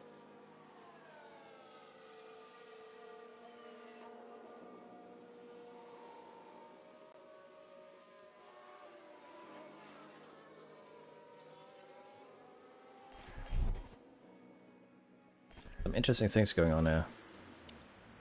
Leclerc. Let's push with Norris here, see if we can do some shenanigans. A bit late to go on the overtake, maybe. Look at how he just speeds along.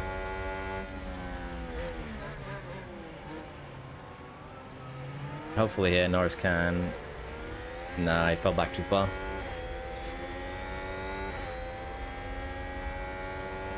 Yeah, I can see the fuel. We might have to run a little bit fuel saving towards the end.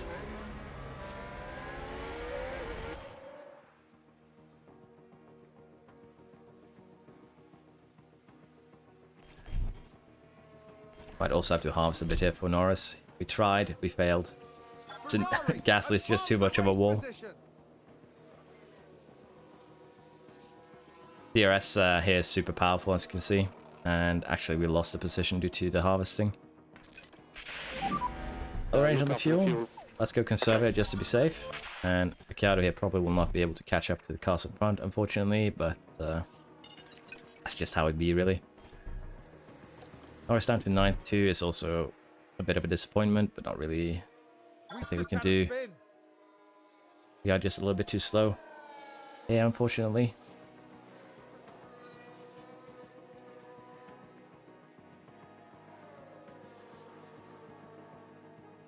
There we go, but I guess we'll get overtaken again, maybe? No, we kept it. But the problem is, in front of us here, we have just these two running side by side and blocking any attempt for Norris here. Have a good night, RBG. Hope you have had a good time here, and I hope to see you next time. It's basically what you can expect, though. The weather is not really something we have full control over, just how things are. Let's overtake. See if we can actually get the overtake done, but nah. The Ferrari blocks us and allows the AlphaTauri to go. That's not a good time, really. I think we've had a car run wide.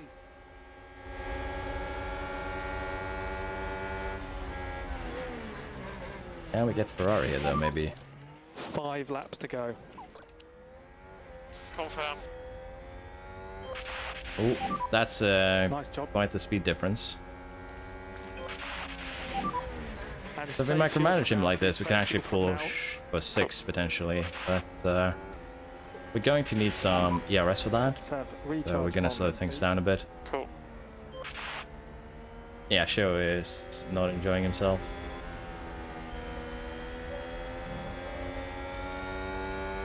Yeah, we are going to have to harvest a couple laps here, and then we can probably try and make some moves again. I think we'll keep it aggressive just so that we can keep up, though. And we'll probably are going to be fighting that Ferrari to the end, I think. So there are 4 laps to go. We want to be cheeky here. We could try and attack and get out of the DRS, but that's a bit too much to wish for, I think. And McLaren with a great Keeping them overtake. behind us, though, is going to be the main priority here. Will we get DRS here now? Nah, that's It doesn't matter. Doesn't matter. that sucks. That sucks a lot. Recharge off, please. Yeah, confirm.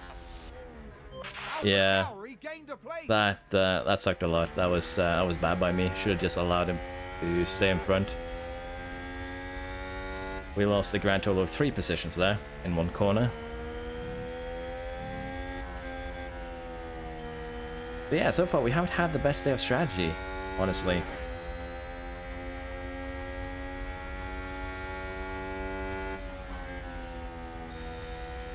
Hello, Few. Yeah, a bit too aggressive on the RS, probably. You are probably correct on that one. 3 laps and it's over. Let's speed things a little bit along here, and let's see if we can get maybe 1 AlphaTauri here now on the top here. That'll be the goal. That sounds like someone's gone wide there. Don't think it's doable here. Overtake button available. Yeah, confirm. Could try, but what I'm thinking is we go full attack later on. Because right now, what's going to happen is they're going to block us for the most part.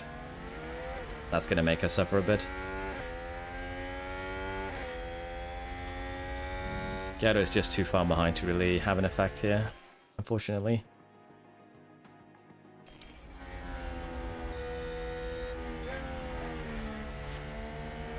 Tires are getting a little warm too.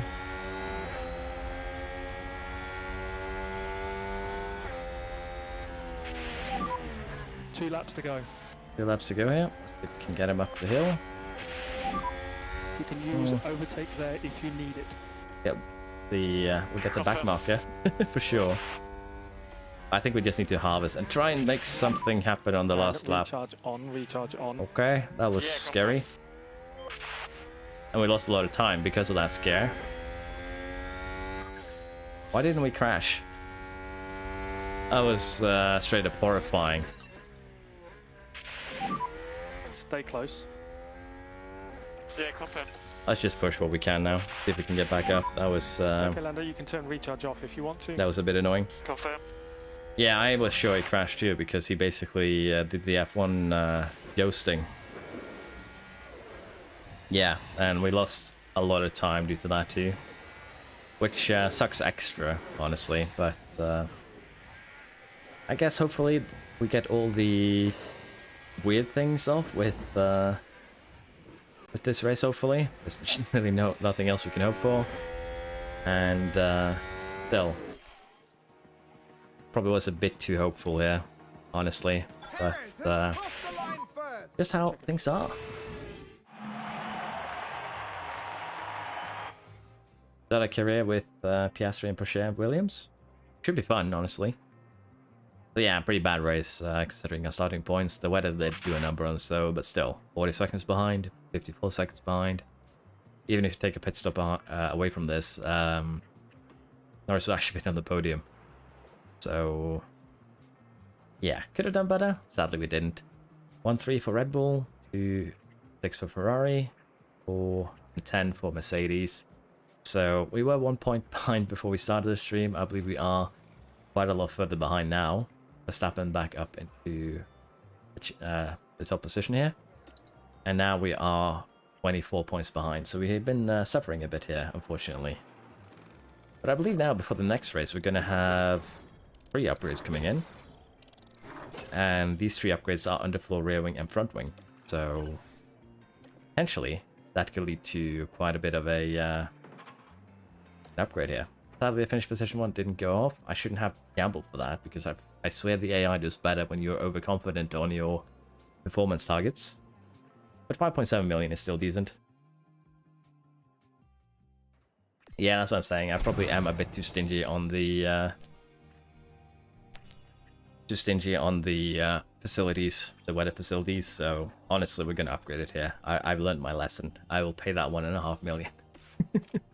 And we'll try and get it a little bit further up. A Williams Latifi challenge. See how long it takes to make him champion. Maybe.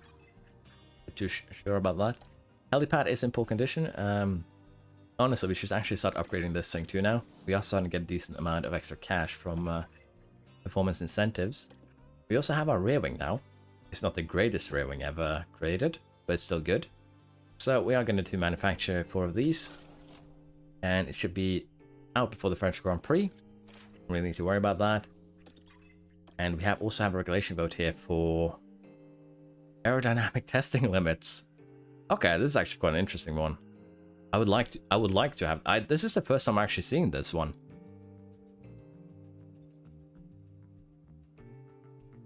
The actually changes to the aerodynamic testing. Anyone else actually got this one? Because this is the first time I've seen this in game. So they're cutting down on wind tunnel and CFD sim time for, well, 1st to 4th, giving it to 6th to 10th. This is massive. This could create a monster. Honestly, this is, if I could switch teams, this could be very fun if we get it for next season. We're going to vote for this proposed change. It's going to hurt us, but I assume this could also lead to the teams being far more equal. So, I'm happy with this. We're gonna vote for it. We're probably gonna be, again, we're currently here, so we would still suffer, but I feel like it would be worth it just to make the game more balanced in terms of the AI development.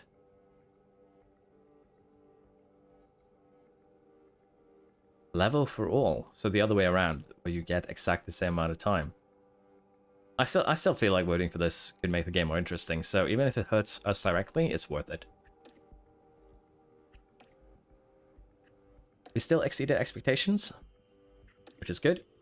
Yeah, We will not attend this, unfortunately. Or do we want to?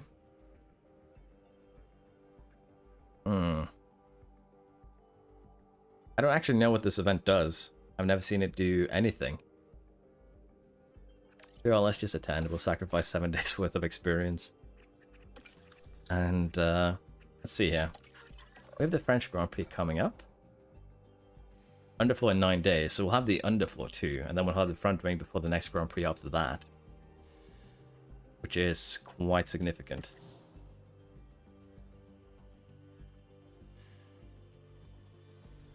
No, unless you're actually trying to catch up or overtake anyone, going aggressive tire wear will probably not be worth it.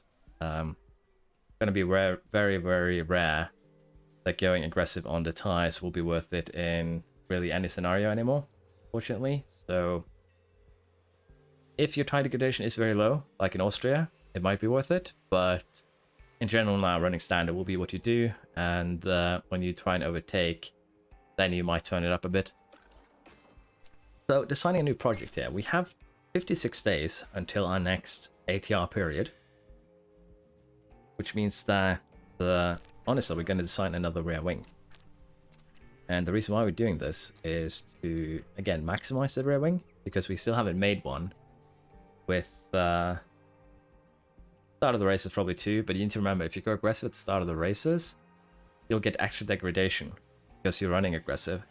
That will mean that for the whole stint, you'll probably lose not a lot of time, but probably a couple of seconds. So if you believe that going aggressive at the start is worth it to, you know, make your places, go for it.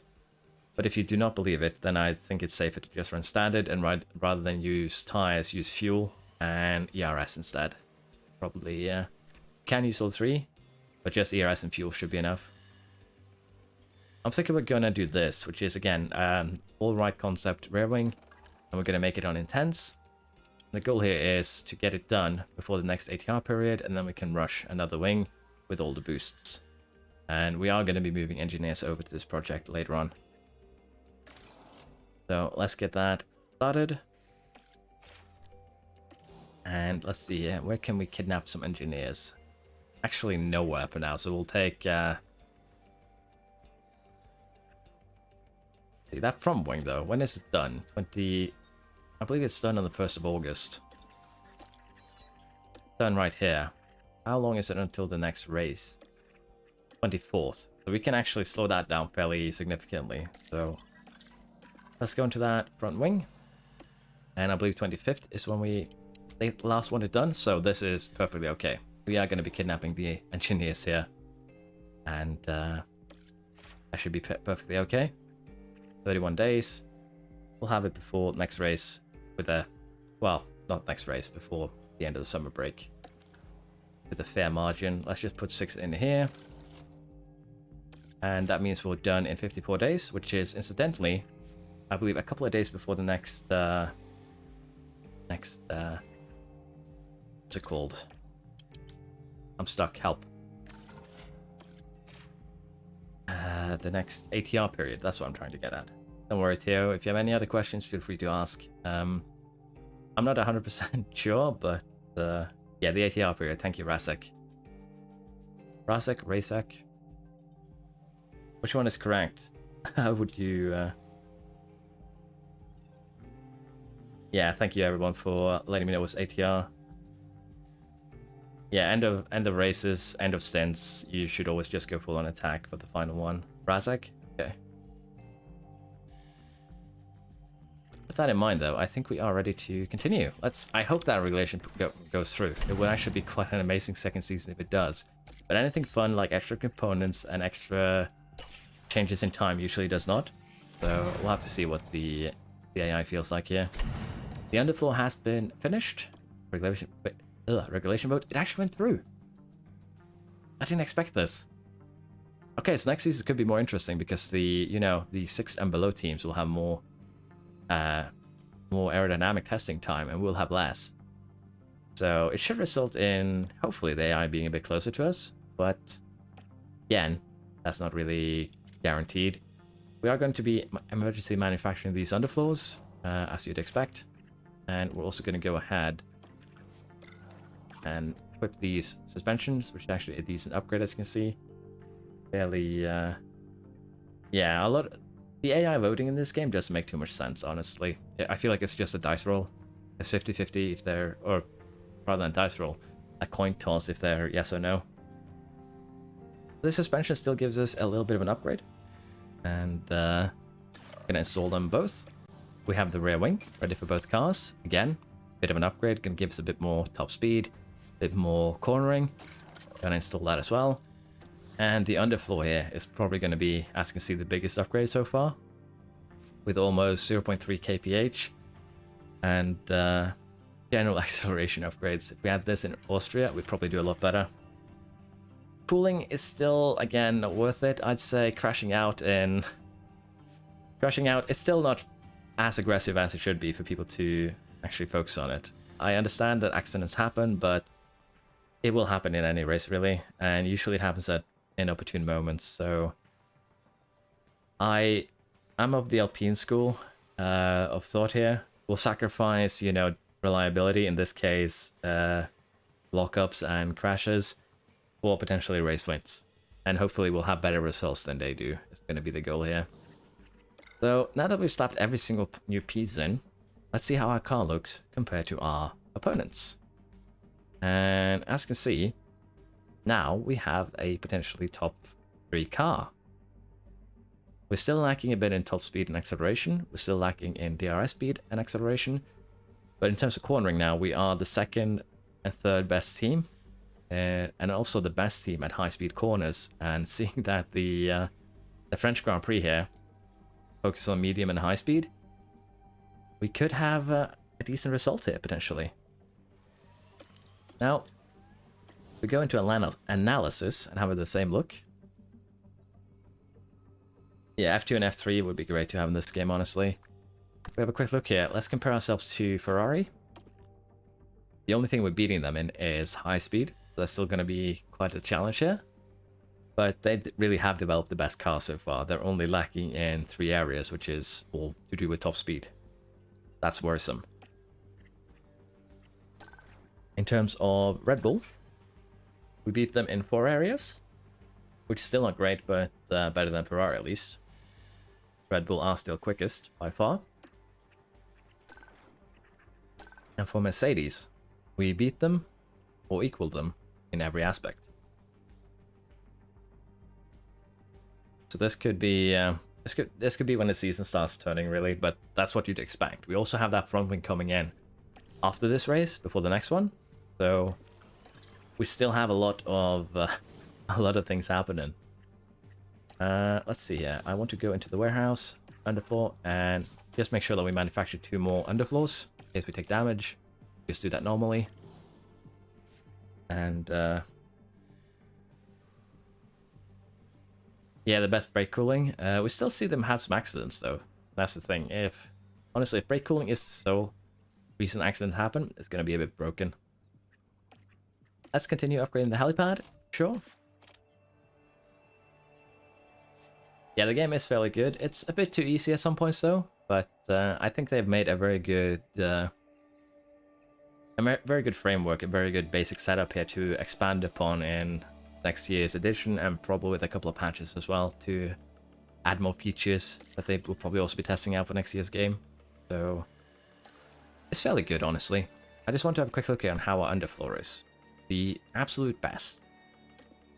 Rear wing, still not good. We're still going to have to upgrade that a bit more. Switching teams is not possible. I believe you can edit the database to switch teams, but only on certain dates. Otherwise your save file will corrupt. I read something on Reddit about just that. Yeah, Motorsport Manager is fairly good too. The graphics is probably what drags more people into this game. Front wing is also okay, but it's going to be better once we get the next one. But the underfloor is for sure the best one right now. How many hours I have in this game? Honestly, I don't know. Let me check Steam quick. Second, there it is. I have just over 200 right now. So, a lot. but I probably could have more. I believe I left the game on overnight on a couple of occasions because I fell asleep just wanting to do something else.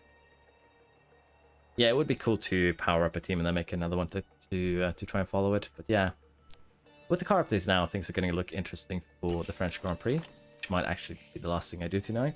It's starting to get late, so we'll have to see what happens here. But we'll play through the French Grand Prix, and if I feel for more, we'll do maybe another one.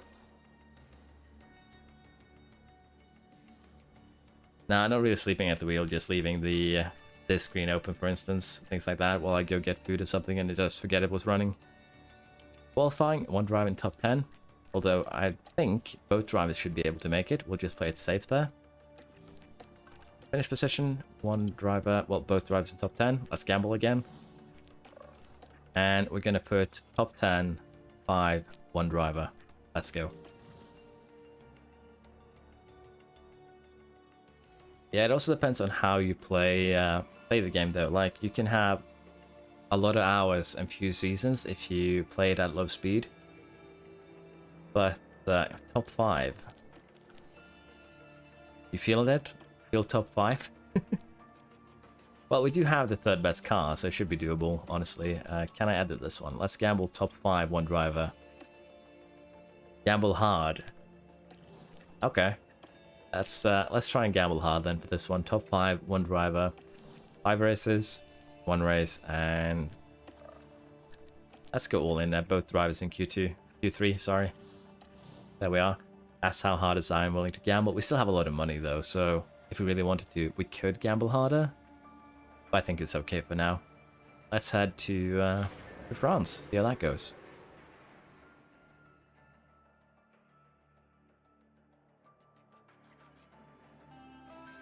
It's Grand Prix time here in Le Castellet. Le Castellet. I thought this was Paul Ricard. It is. Okay, so it's just the intro throwing me off there. God damn it. Let's put on the practice pieces as we usually do.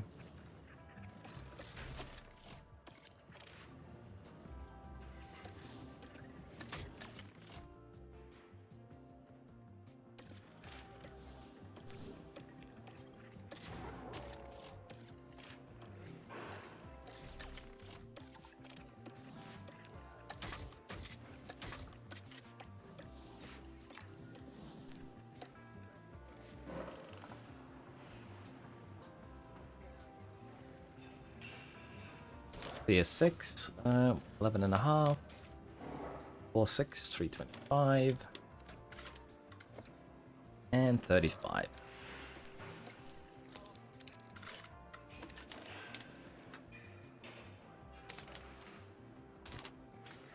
There we are. Components are correct. Let's sim the first session. Dev should allow you to have presets or behind the best half. The thing is, I feel like you should have freedom. Like, I feel like putting everything to the right should just be far more expensive for one. But also carry a risk that whatever you're making ends up being, you know, a detrimental upgrade. Let's say that using a preset, you have a low % chance of it going wrong.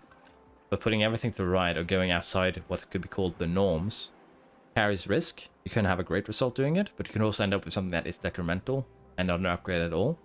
I feel like that would be one of the ways to balance it. You can gamble on huge upgrades, but they can also backfire severely. But that will make it a bit hard on the AI to develop. Play slowly? Yeah. Honestly, the freedom of playing fast or slow in this game is actually pretty good. Yeah, the development is a bit too easy right now. They need to probably make a bit, either make the AI more adept at it or just balance it a bit more. Really no other way to go around just that one. It's difficult though. Balance in any game is difficult to get right. And that is a bit of the reason why they're suffering currently, I guess.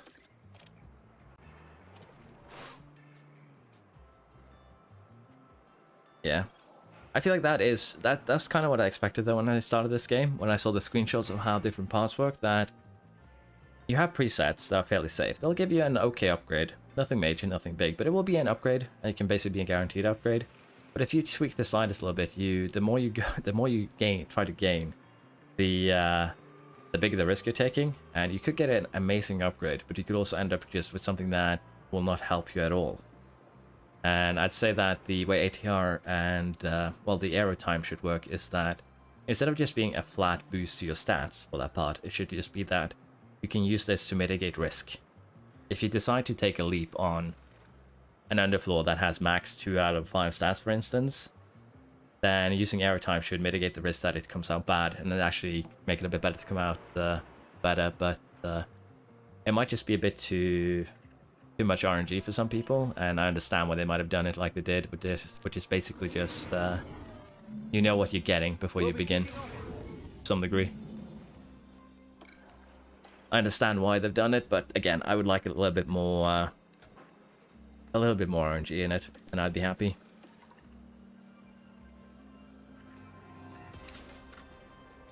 Try this maybe.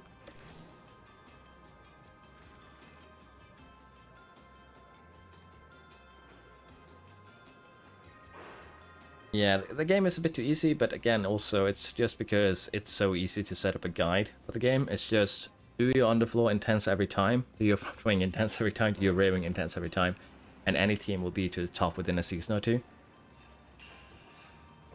Yeah, that's the thing with RNG, but that's why I'm saying you can have a system like the current one. Can't actually go into it right now. Where you have your presets, have them basically be safe all the time even, and they'll be an okay upgrade. But again, you can take risks. So you give the player the choice. Do I want to have a fairly safe upgrade path where I will slowly make my way up during the seasons, or do I want to take risks where I can make jumps or potentially fall back down depending on how the upgrade goes? I feel like it's an interesting one, but it's also very hard to balance, and I can understand why they haven't done anything like that in the first iteration here. And now I'm just babbling. But practice-wise, we're doing really well. 4th and 6th. And Leclerc is taking a penalty. So, could be an interesting race ahead of us if qualifying goes well. And I remember to put in the right components for sure. So let's make sure that we do that right now.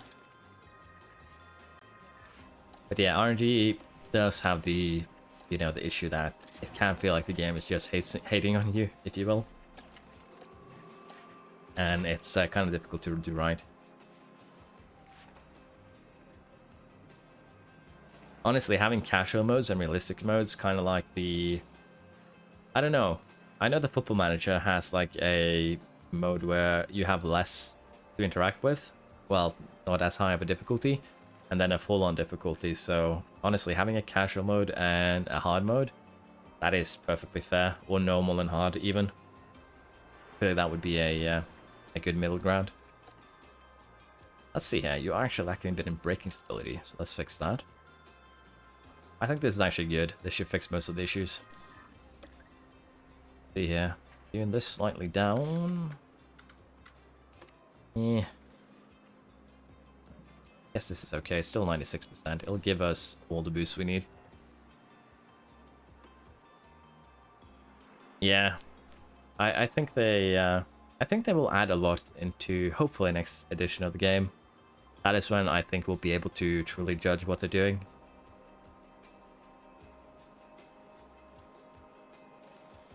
Yeah, let's be fair, we are the ones that are pushing the game to the limit, and once you realize how to do something in a game, it will stay the meta for a long time, usually.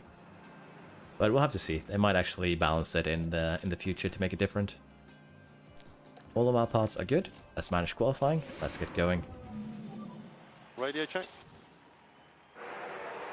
Yep, radio's good, drink's good. Sessions should be starting now. Should be starting. Keyword. I think it just goes on development time, I think is the thing. The fact that so many things are missing, like the safety car and lapping, just gives you the impression that they did what they could with the development time, and then they had to release it. So that's why I'm hoping that they'll use this as a base and work on and add the things that are missing for next year's game. Yeah, they could probably add F2 and F3 as DLC. It Shouldn't be too difficult here. But what I'm also hoping is that what a lot of other games have done is that when modders make something super great, they integrate it into the game and just pay the modders for their work. That would be quite amazing, even though some games even just go as far as saying this is now part of our game without giving them barely any credit, which also sucks. So I hope that they can take probably some of the work that modders do, put it into the game, because again, they do a lot of work that is actually fairly good. So it would be a shame not to take advantage. Currently though, we're looking pretty good here in Q1, first and third. We do have Leclerc not having set a time yet. Honestly, there's no mod support from the developer. I believe there is a modding Reddit that you can go on.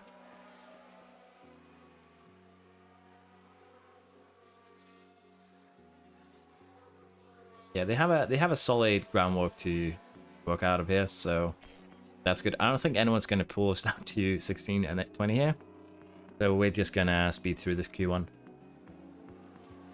Yeah, I know there's a huge mod community on Discord, and I was thinking that after probably this stream, for sure.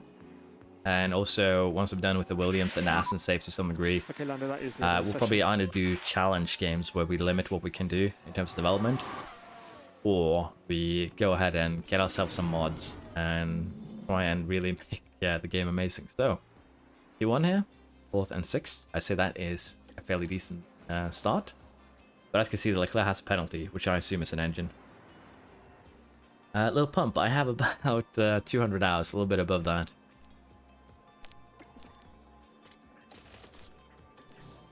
Going to run the first one on the old tires. Ready to check these, Lando? I'm doing it to make sure that the AI does not screw over my tires, honestly. Okay, so that's a green light.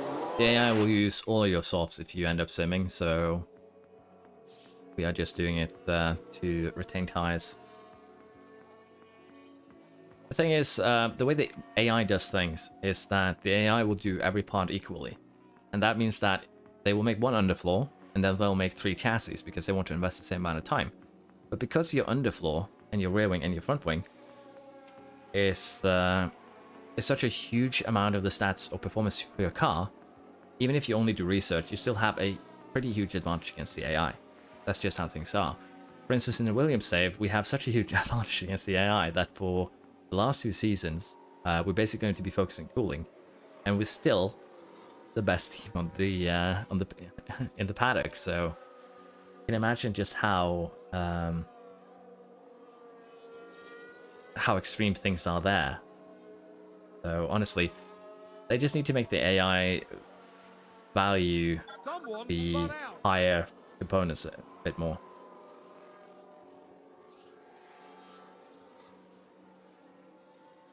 So yeah, no upgrade with research. It's basically gonna allow you to maximize facilities. You are gonna be able to dominate from season 2 and onwards still. Shouldn't be too much of a problem, really. Races be simulated? No, they cannot, unfortunately, but they can be run in 16x, which is fairly quick, honestly. So take that into consideration if it's something for you or not. So you're still fairly good here.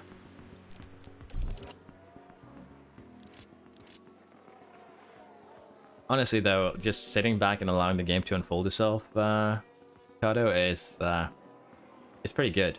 Honestly, just sitting back, chilling, allowing the races to unfold.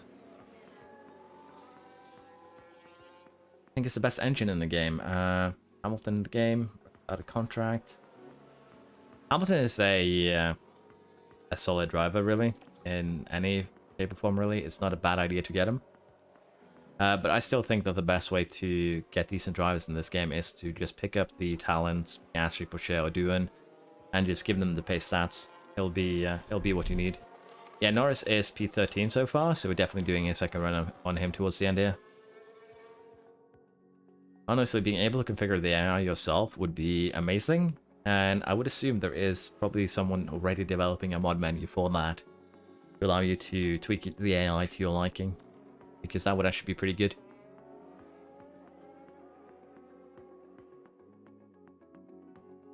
This is supposed to be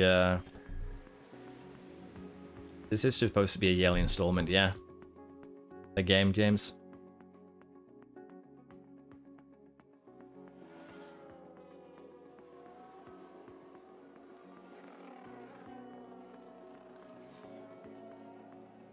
Let's see here. Do we want to... Ricardo should be safe, honestly. Magnus is a bit higher up than he should be. So Norris here should be alone enough, I think. And this might be a bit too close between Leclerc and Sainz, so... Sainz giving Leclerc a tow already Q2, that's a bit... That's a bit wild. Modding is not supported by Frontier, but that doesn't mean you cannot mod the game. It just means that they aren't making it easy for you. By having, you know, the architecture, so to speak, to just, oh, you just put your mods in this folder and it works. You're gonna have to do a bit more job yourself, but you can mod the game, no problem. It's just that the developers themselves don't have any support for it, and basically have to deal with that yourself. The session has now finished. I got a half mini heart attack there because I thought Norris did something silly. Let's see how he qualied here. Second. That's pretty strong. And that is particularly against what I assume is a Ferrari fresh engine. We should have a look at the next quali here, really. We're gonna do it with the with the bad tires again, and that way we'll secure 2 softs for Ricciardo during the race. We'll have 1 fresh set of softs for Norris most likely. Go ahead here with quali 3. And Lando, radio check, radio check. Yeah, ready to check again. Track should be green.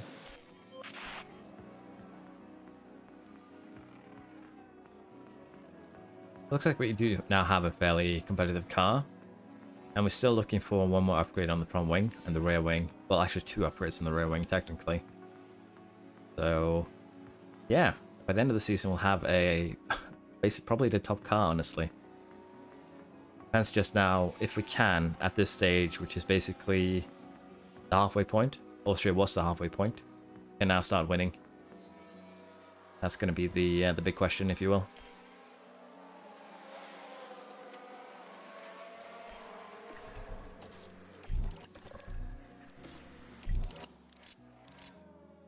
We can hope for a pole.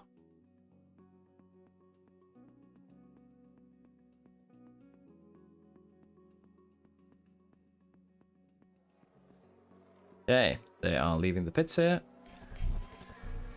Should mean that we should let both of our drivers go as well. A bit early, actually. We could have waited a little bit longer, but still, it's okay. We have let them go. We'll just pray, honestly.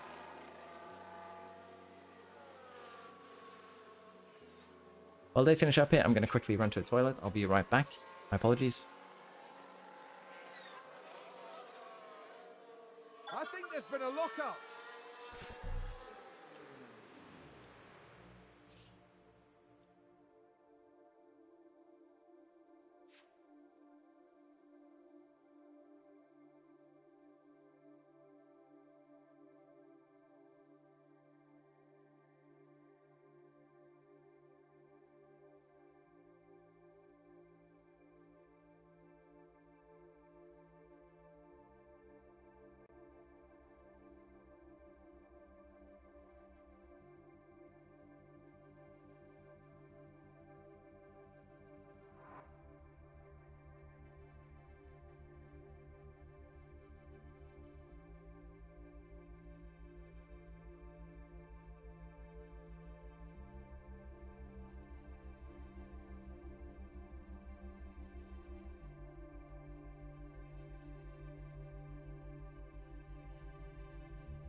My apologies, I have returned.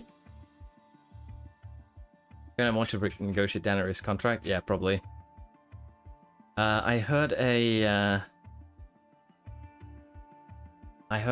lockup here, so is that one of ours or is that a different team? Because I can't see anything here.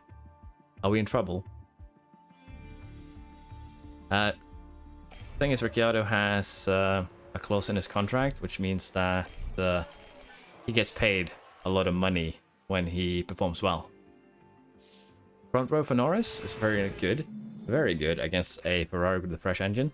I again forgot to actually check, but I assume that Leclerc's penalty here is fresh engine, so pole position.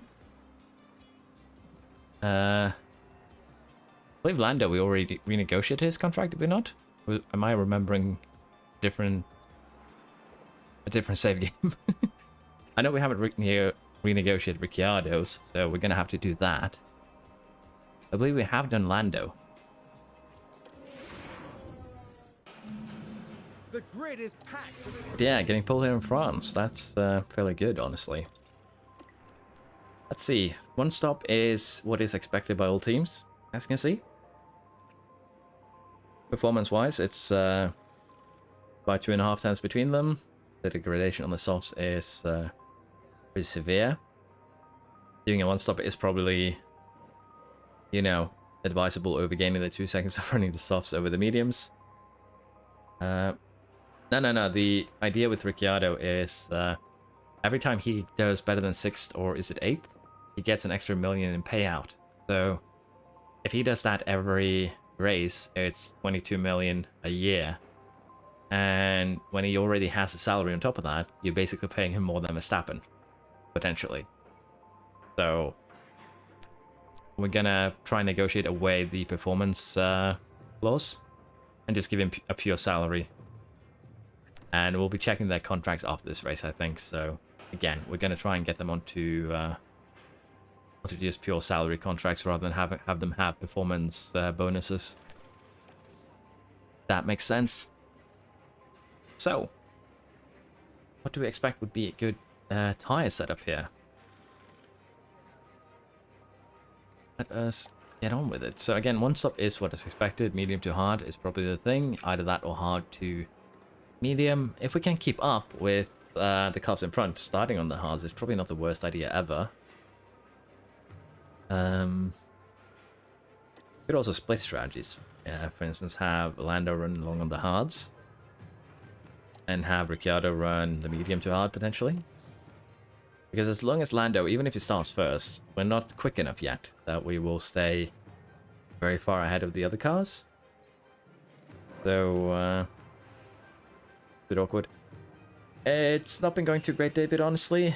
We only had one car on the points in Austria, got kind of trolled by the weather a bit, and the AI, so it's just how things are. But we have now gotten upgrades to rear wing, the underfloor, and the suspension, which means that we now have a fairly good car. As you can see, we're starting first and fourth. We had Leclerc move down due to penalties, so this is actually a 2nd and 5th place qualifier. So our car is fairly good now. Just giving the tyre strategy a thought here. And we could also even start on the hards here and then switch to softs towards the end. We do have the fresh pair of softs, so I think we start on the hards for Norris here, even if he started first.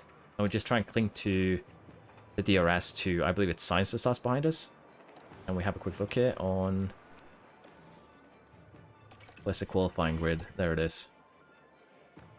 It's Verstappen and Sainz, so we'll try and latch onto one of these with the hards.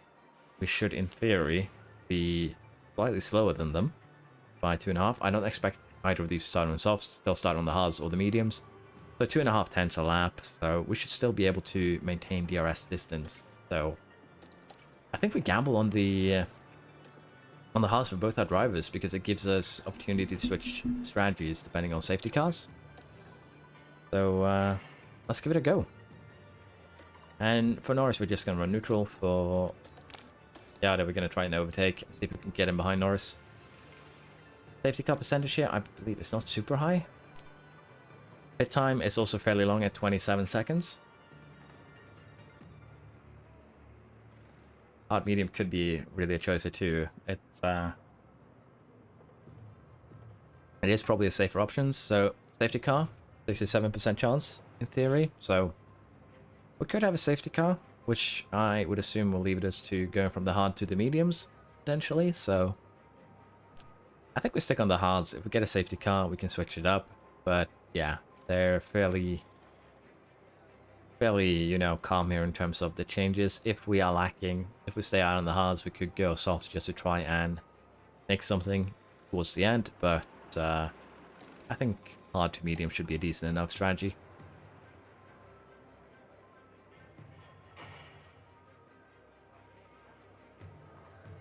It gives us also flexibility, so I think we're just going to go with this.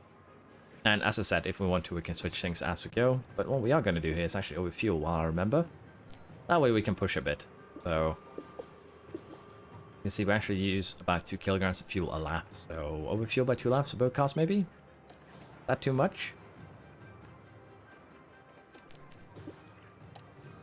That way we can go push from the get-go. So that should also help us to just maintain. There we are. Let's get going. We have beautiful blue skies. And here we go with the French Grand Prix. I see white and I see And it's yellow. lights out, Am I seeing red and back there? away No, we it's go. yellow. I was just fooled. Now, Ricciardo, can you make a move here on science? Yeah, as expected. It's yellows and hards for everyone, basically. So it's just how much can we maintain here, and can we potentially, you know, gain? Gonna be the big question. Looks like we are gaining, potentially. There we are. Ricciardo has already taken signs who is on mediums, probably due to the extra fuel. Good job. And also, of course, the ERS. Now, getting in front of Red Bull would be probably sweet, but I don't think we are the fastest car. I think the Ferrari is, but it would be Leclerc in particular. Let's just have a quick look here on... Well, we don't have lap times yet, so I'll really check it.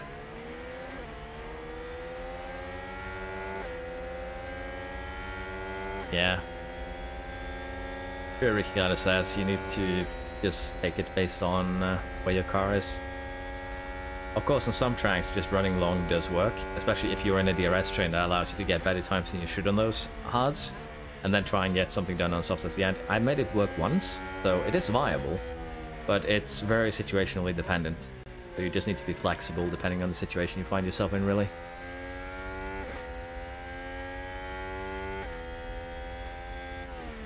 So far, I'd say it's looking pretty good. Let's speed things up a bit here.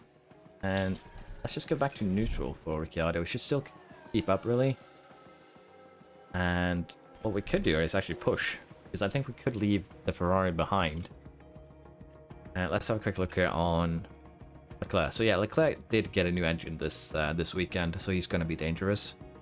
Sainz is still running a shit engine, so we can leave him behind. Verstappen, Perez, Hamilton, Russell. Everyone... Ooh, Latifi. Why are they doing this to you? Magnussen has a good one, though. That explains his qualifying. Tsunoda has a good one, so we have a huge engine advantage on everyone, except Leclerc and Magnussen. So we do have a fairly good situation going here. Yeah, tracks and your strategies do matter a lot, and that's also why this game is interesting. But it's also a shame that the AI doesn't really have evolving strategy. They just stick with what they're supposed to do.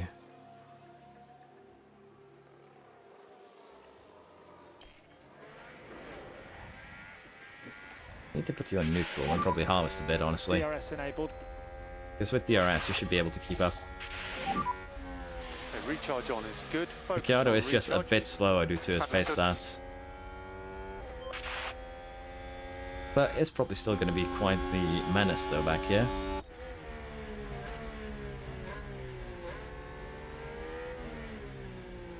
That is fair, though, because if you're number one, you'll usually be up front, and you don't really have any DRS trains that will be quicker than you. And in those situations, the the safe choices are just generally better. There's no real need to take any risks. So Verstappen is taking Norris here, which is also kind of what is expected on these very long DRS straights. Let's get We're back just in gonna the have to rhythm hope that you know, our cars don't slap into each other. Red Bull gained a place. Ricciardo is kind of falling behind though, so let's put him back to neutral. Norris overtakes Verstappen again, and actually leaves him kind of behind here. And McLaren with a great overtake. See, can he maintain now on these two, well, straights, if you will? We have a battle off. Was that a lock-up on the I'll track? lock up. Oh, that's unfortunate. I think we can speed things along here. Fastest lap for, well, Leclerc now. But yeah, currently I think we are in a okay situation. Leclerc's kind of been left behind. With his fresh engine, he should have no problems catching up, really. He will be with us fairly soon. Yeah, as you can see, he's already on Perez's gearbox.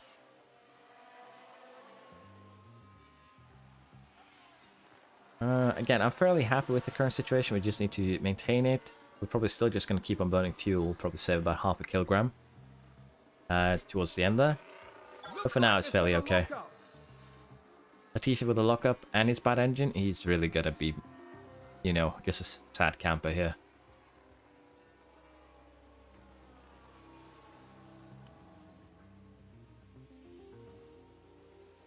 McLaren gain a position. Ricciardo does a double one? Or did he do that earlier when I just looked away a second? But yeah, this is basically what we want. Both our drivers up front. Latifi being Latifi, yeah. It's just a shame, though, that when you have drivers like Latifi, and most of the blame will be on him no matter what happens, even if it's the garage doing it. Because although he says a lot during the races when something happens that he doesn't understand it, he is putting the effort in, I feel. It's just that it might not be enough. He does seem fairly, like a good guy, fairly professional, in all honesty. And I wish him all the best after he's done in F1.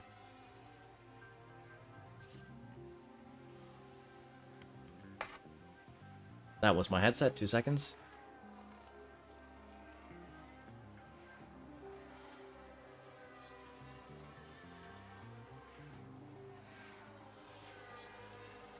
Now the fun begins. We have Leclerc playing with us. And we'll have to see now if Ricciardo can keep up with Leclerc. The arrest train, Perez has been left behind. So Leclerc here is, again, the danger. He's the goal, if you will. So hopefully we can keep up with him. But even if we get a double podium here, for instance, that is not something we can be very happy with. Yeah, again, that is the negatives with him. When everything happens, he'll say he doesn't understand it, or the car just didn't turn. And that is a bit disappointing, yeah.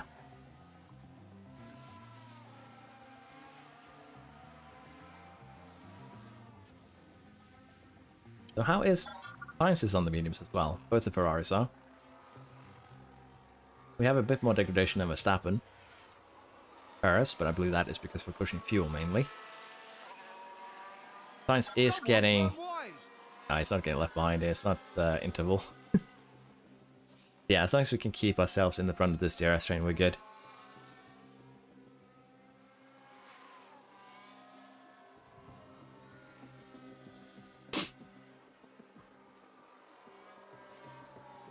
That would be something, eh? Self-driving cars in Formula 1.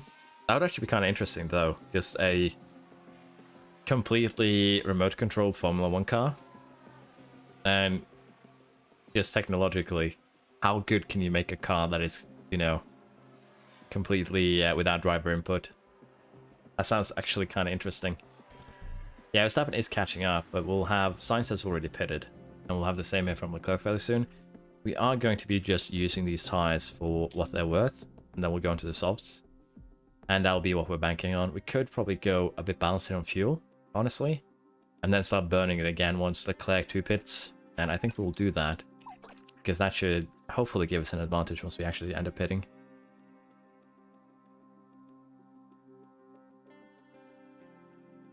Let's see here. 11 says, yeah. As long as they have contracts, I believe they will race. And Latifi is someone a lot of the teams will hire due to his high overall and low demands for wage, really. Young X-Rist. When it comes to hiring, I believe the main thing that the AI cares about is how you did in your previous season. So even if you're top of the table, they might not be interested just because they're taking your previous season into account. So keep that in mind if you are struggling to hire some of your personnel. They might just not be interested due to your previous season performance. Team attractiveness is something you can upgrade, but I don't think it matters too much in terms of your staff. So really, it's just that I don't know how you performed in season 1, but that might be the main effect on why you're having trouble getting staff. Also, staff will not be willing to go to you in a Grand Prix weekend. You need to do it in the middle of the week.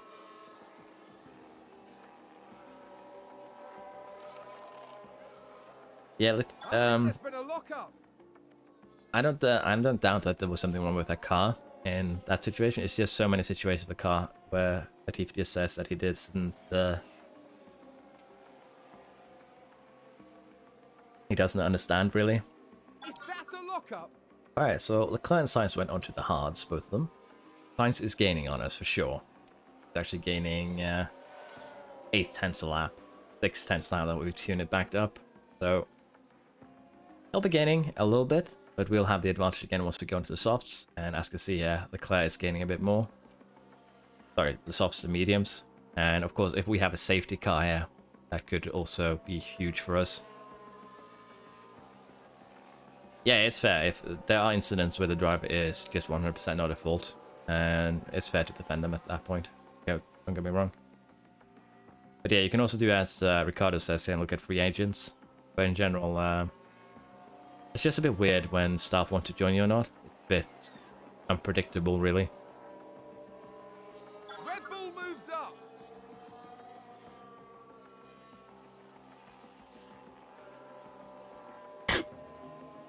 Red Bull is moving up. Well, Verstappen is fighting us, if you will. But we're still looking good. We still have 22 seconds down to Sainz. 27 seconds here is needed for a pit stop. And I think we can, once we get on the medium speed, go ahead and fight them. They have already used their quicker tires. And we should, in theory, have a 2.5, well, more than that advantage once we switch the tires again.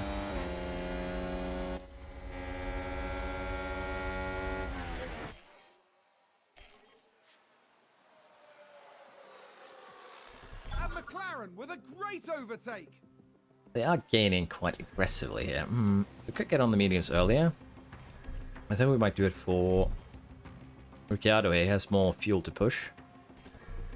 Let's have Ricciardo go full attack this lap. Sorry, let's not do that. Let's have him go standard, because he is in the back. Let's have Norris go full attack. He'll pull Ricciardo along. And then we'll have him go onto the mediums here. Yeah, he'll do it a bit early. I think it should be okay. We're estimated to come out 7th. Which should put us, you know, behind Hamilton, potentially. But still, ahead of a lot of these other cars. And Leclerc and Sainz should have some fairly degraded hards towards the end here too. So I think it's worth it to hit a little bit earlier, because we're going to have to do it anyways. I think we also get Ricciardo over on an aggressive strategy here for his final couple of laps.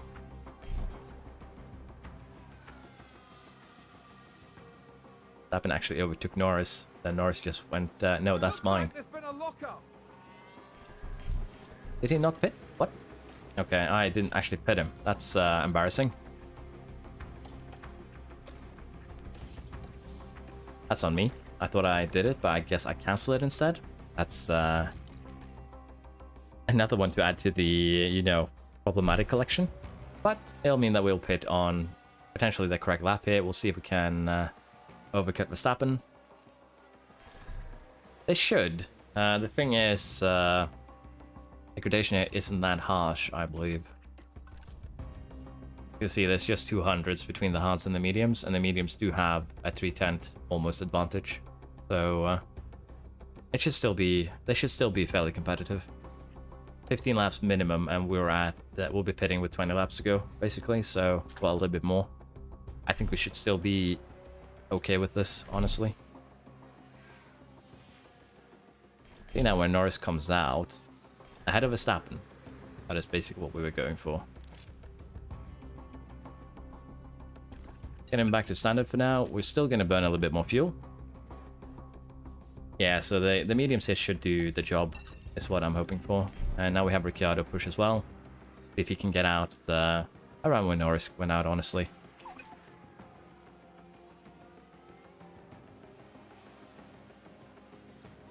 Just barely behind Verstappen, so we should be able to catch up to him. And DRS train, that'll be the goal.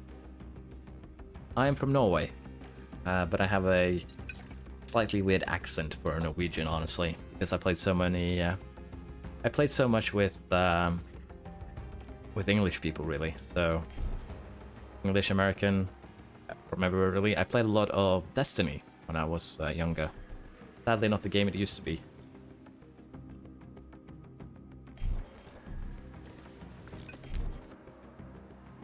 So we have a bunch of back markers here that could be potentially a problem. And we now have, yeah, we had a problem there. We lost 2 seconds to the cars in front. That's annoying. That's annoying for sure. We do have ERS here though for Norris, so we can deploy that and, you know, try and catch up. And basically have Norris pull, well, the Red Bull here too, but Ricciardo along. So we should still be able to catch up to the cars in front for sure. We have a lot of laps to play with.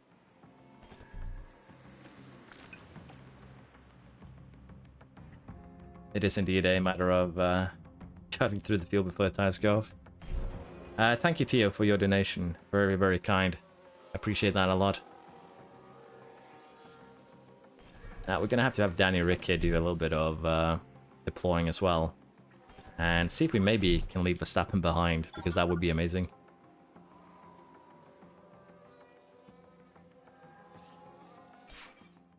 Maybe not enough battery for that, and he's just slightly outside of DRS range. Hopefully he catches up to Norris. I could have Norris harvest just to allow Danny Rick to get into DRS range.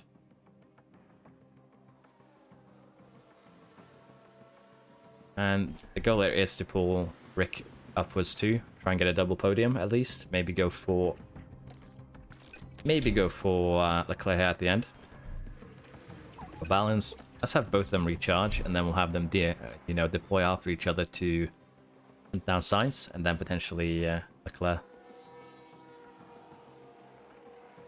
See you later, Tio. It was fun to have you here. Thank you again for the donation, and I hope you have a good. I don't know what. Actually, I don't know where you're from. Good morning, evening, midday. Depends on where you're from, really. So I hope you have a good one. Thank you. And McLaren with a great overtake. McLaren with a great overtake. So we are actually not too far off here now from Sainz. So he should definitely be doable. Germany but live in Denmark. Okay, that's a fair one. Scandinavian brother, basically. So yeah, we basically live at the same time. I'm going to be going to bed after this one as well. I have work in the morning, unfortunately. Red Bull moved up. Yeah, Sainz said does definitely seem to be doable. 15 laps to go. 5 seconds up to Leclerc. And our tires might be going up a little bit here. But we still have the tire advantage, for sure. Lap times, Leclerc is still faster though. So that fresh engine, the fresh Ferrari engine is definitely doing work for him.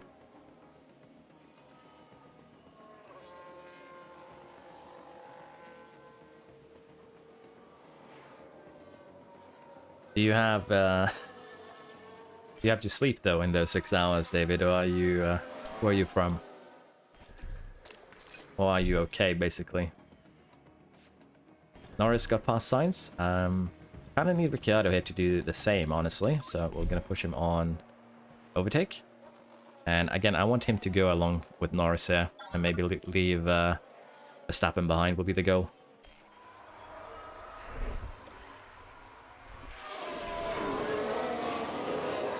Okay, that's going to be a bit rough. I wish you luck with that. Let's see if we can end this race fairly quick here. Hopefully we can get Verstappen fairly quick, and that's when I'm going to allow Norris to deploy. We are basically running the same times now, so we should be getting into the point where we can take advantage. More races? Nah, I'm sorry, I have work in a little over 7 hours, so I too am going to go to bed. But I'll have to see, but I might stream tomorrow at around the same time, depending on if I have time. I will be streaming on Friday around the same time for sure though, so I will be available then. Okay, Lando. Let's see now if Yado can maintain his current position. Good move. Put him on neutral, balanced, and we'll now try and hunt down Leclerc. Hopefully.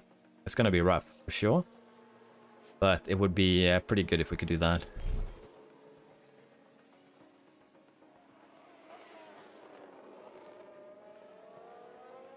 Man's got the graveyard shift, yeah, early morning.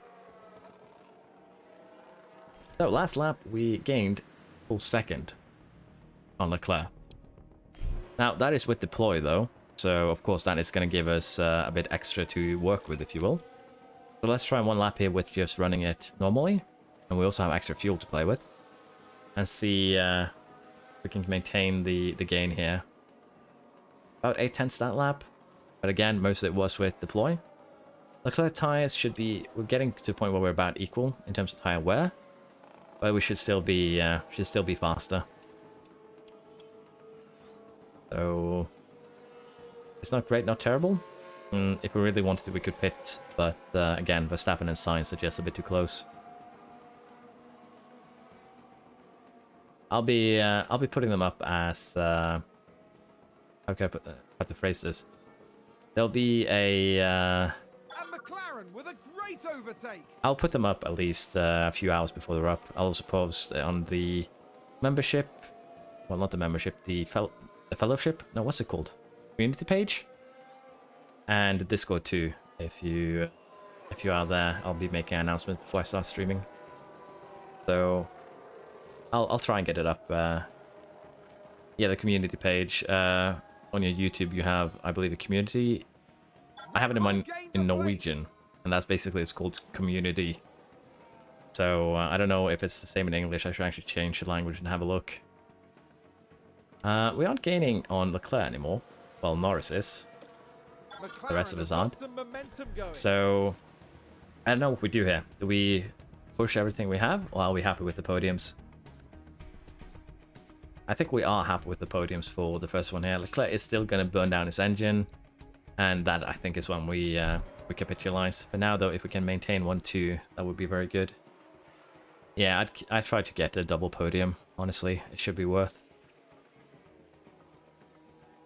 He is a bit too far away. If we had a couple more laps or maybe softs to go on, potentially we could have done something. Yeah, we are gaining still. So if he is a bit unlucky, 1 second here with Norris. So if he is a bit unlucky and we can maintain this DRS back and forth, then maybe. We'll stick with what they have. If we're lucky, we might get something else here, because again, we have 5 laps to go. It should be a good one. I don't know if I want to try and harvest. It's a risk. Yeah, that's what I'm thinking too. We just try and secure Verstappen and Sainz behind and don't give them a chance to overtake by going super aggressive. It's probably for the best. Just keep tires and everything as is, and then we push on the last couple of laps.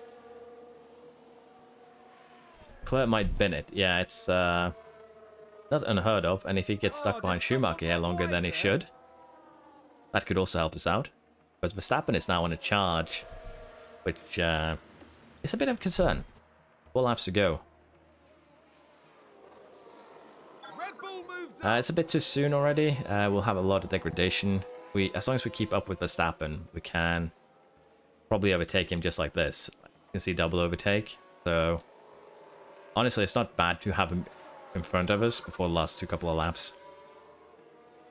Yeah, so that's why I'm saying we're going to be a bit restrained here until we reach the last couple of laps here, and then we can go all out. Because the AI isn't very flexible in their tire usage. They will stick to your standard. So if we burn our tires and Verstappen keeps up with DRS, we're giving him the advantage, unfortunately. Sainz did get dispatched though by Schumacher, so Verstappen is the only thing we need to worry about right now.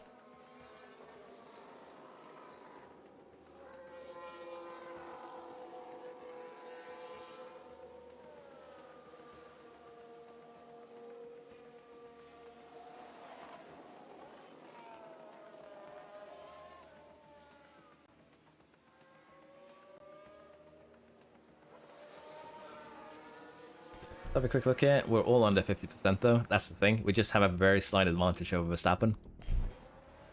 So again, if we push, it's still going to be suffering. Now we are about to start the last lap though. So what I'm thinking is we can just go full on attack really for both our drivers. I think that should be okay. We're also going to push the little fuel we have left, and hopefully we'll have a better exit out of these corners. And yeah, that'll give us the potential if an all-in. We will wait with using ERS though.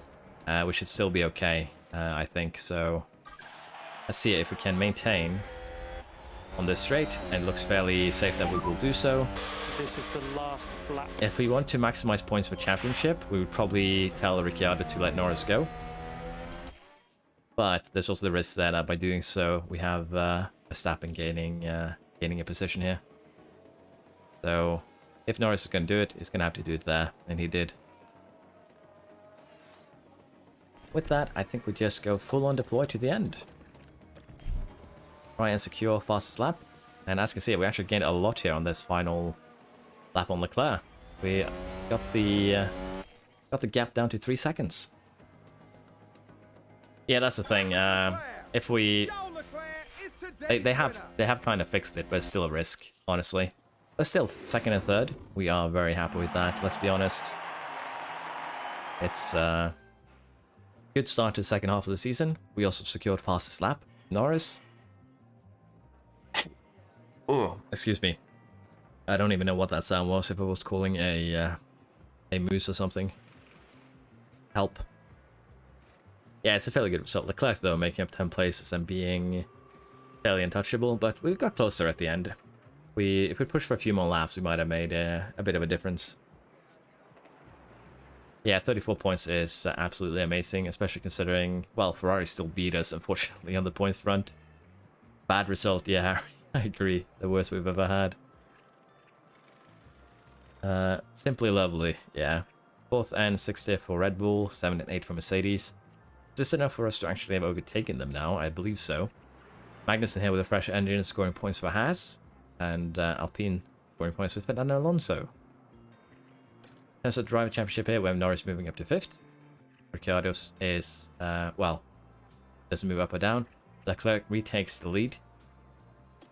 And in terms of constructors now, we actually are square with Mercedes. So we have gained 1 point on them this session.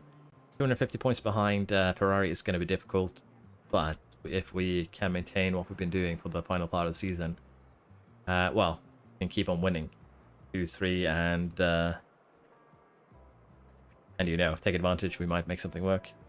Magnussen had Magnussen here. There's only 3 people who had engines over 40% really, or you know, minor damage, except for us. That is, for, Leclerc had a new engine, Haas had a new engine here, and who else was it? I can't actually remember. At least Magnussen and Leclerc had fairly good engines. The rest had fairly, you know, bad ones. So we'll have to see if they keep that up for the next race. It should make it fairly easily. But it's still a good drive for Magnussen indeed. Let's have a quick look here on how we're looking in terms of, you know, development and money. It should hurt a bit, I think. And Norris had an exceptional race with 26 successful overtakes. And Ricciardo at 22. So they de-rest off each other a lot, honestly. Here's the thing that we're talking about. Ricciardo's bonus, as you can see, each time he finished 8 or higher, which will probably be the rest of the season, unless he crashes, we're gonna, you know, have to deal with this bonus clause. So I believe we tried to negotiate a deal with him, and the reason why we didn't get a new one is because he basically told us that we would need to give him a contract that was fairly long. And because of that, I think we elected to keep him on the current one. Let's have a quick look here. His morale is okay. His patience is very high again. He's currently being paid 10.3 million a year. So with this lump sum bonus at 22 million, we'll be paying him 32 million a year potentially. So, you know, it's a bit rough there. I think we will be taking the idea of changing his contract up next stream, probably, if I remember. But I'm not going to get into it right now. It's still fairly okay. In terms of Norris here, we're going to be putting the point in the cornering. I believe reactions is still important, but less important than these two. So we're gonna have to see what we do there. But for now, we're gonna end it here. We're gonna go through the important email next time. We'll have the underfloor manufacturing complete. We actually have Hungary coming up. I forgot about that before the summer break.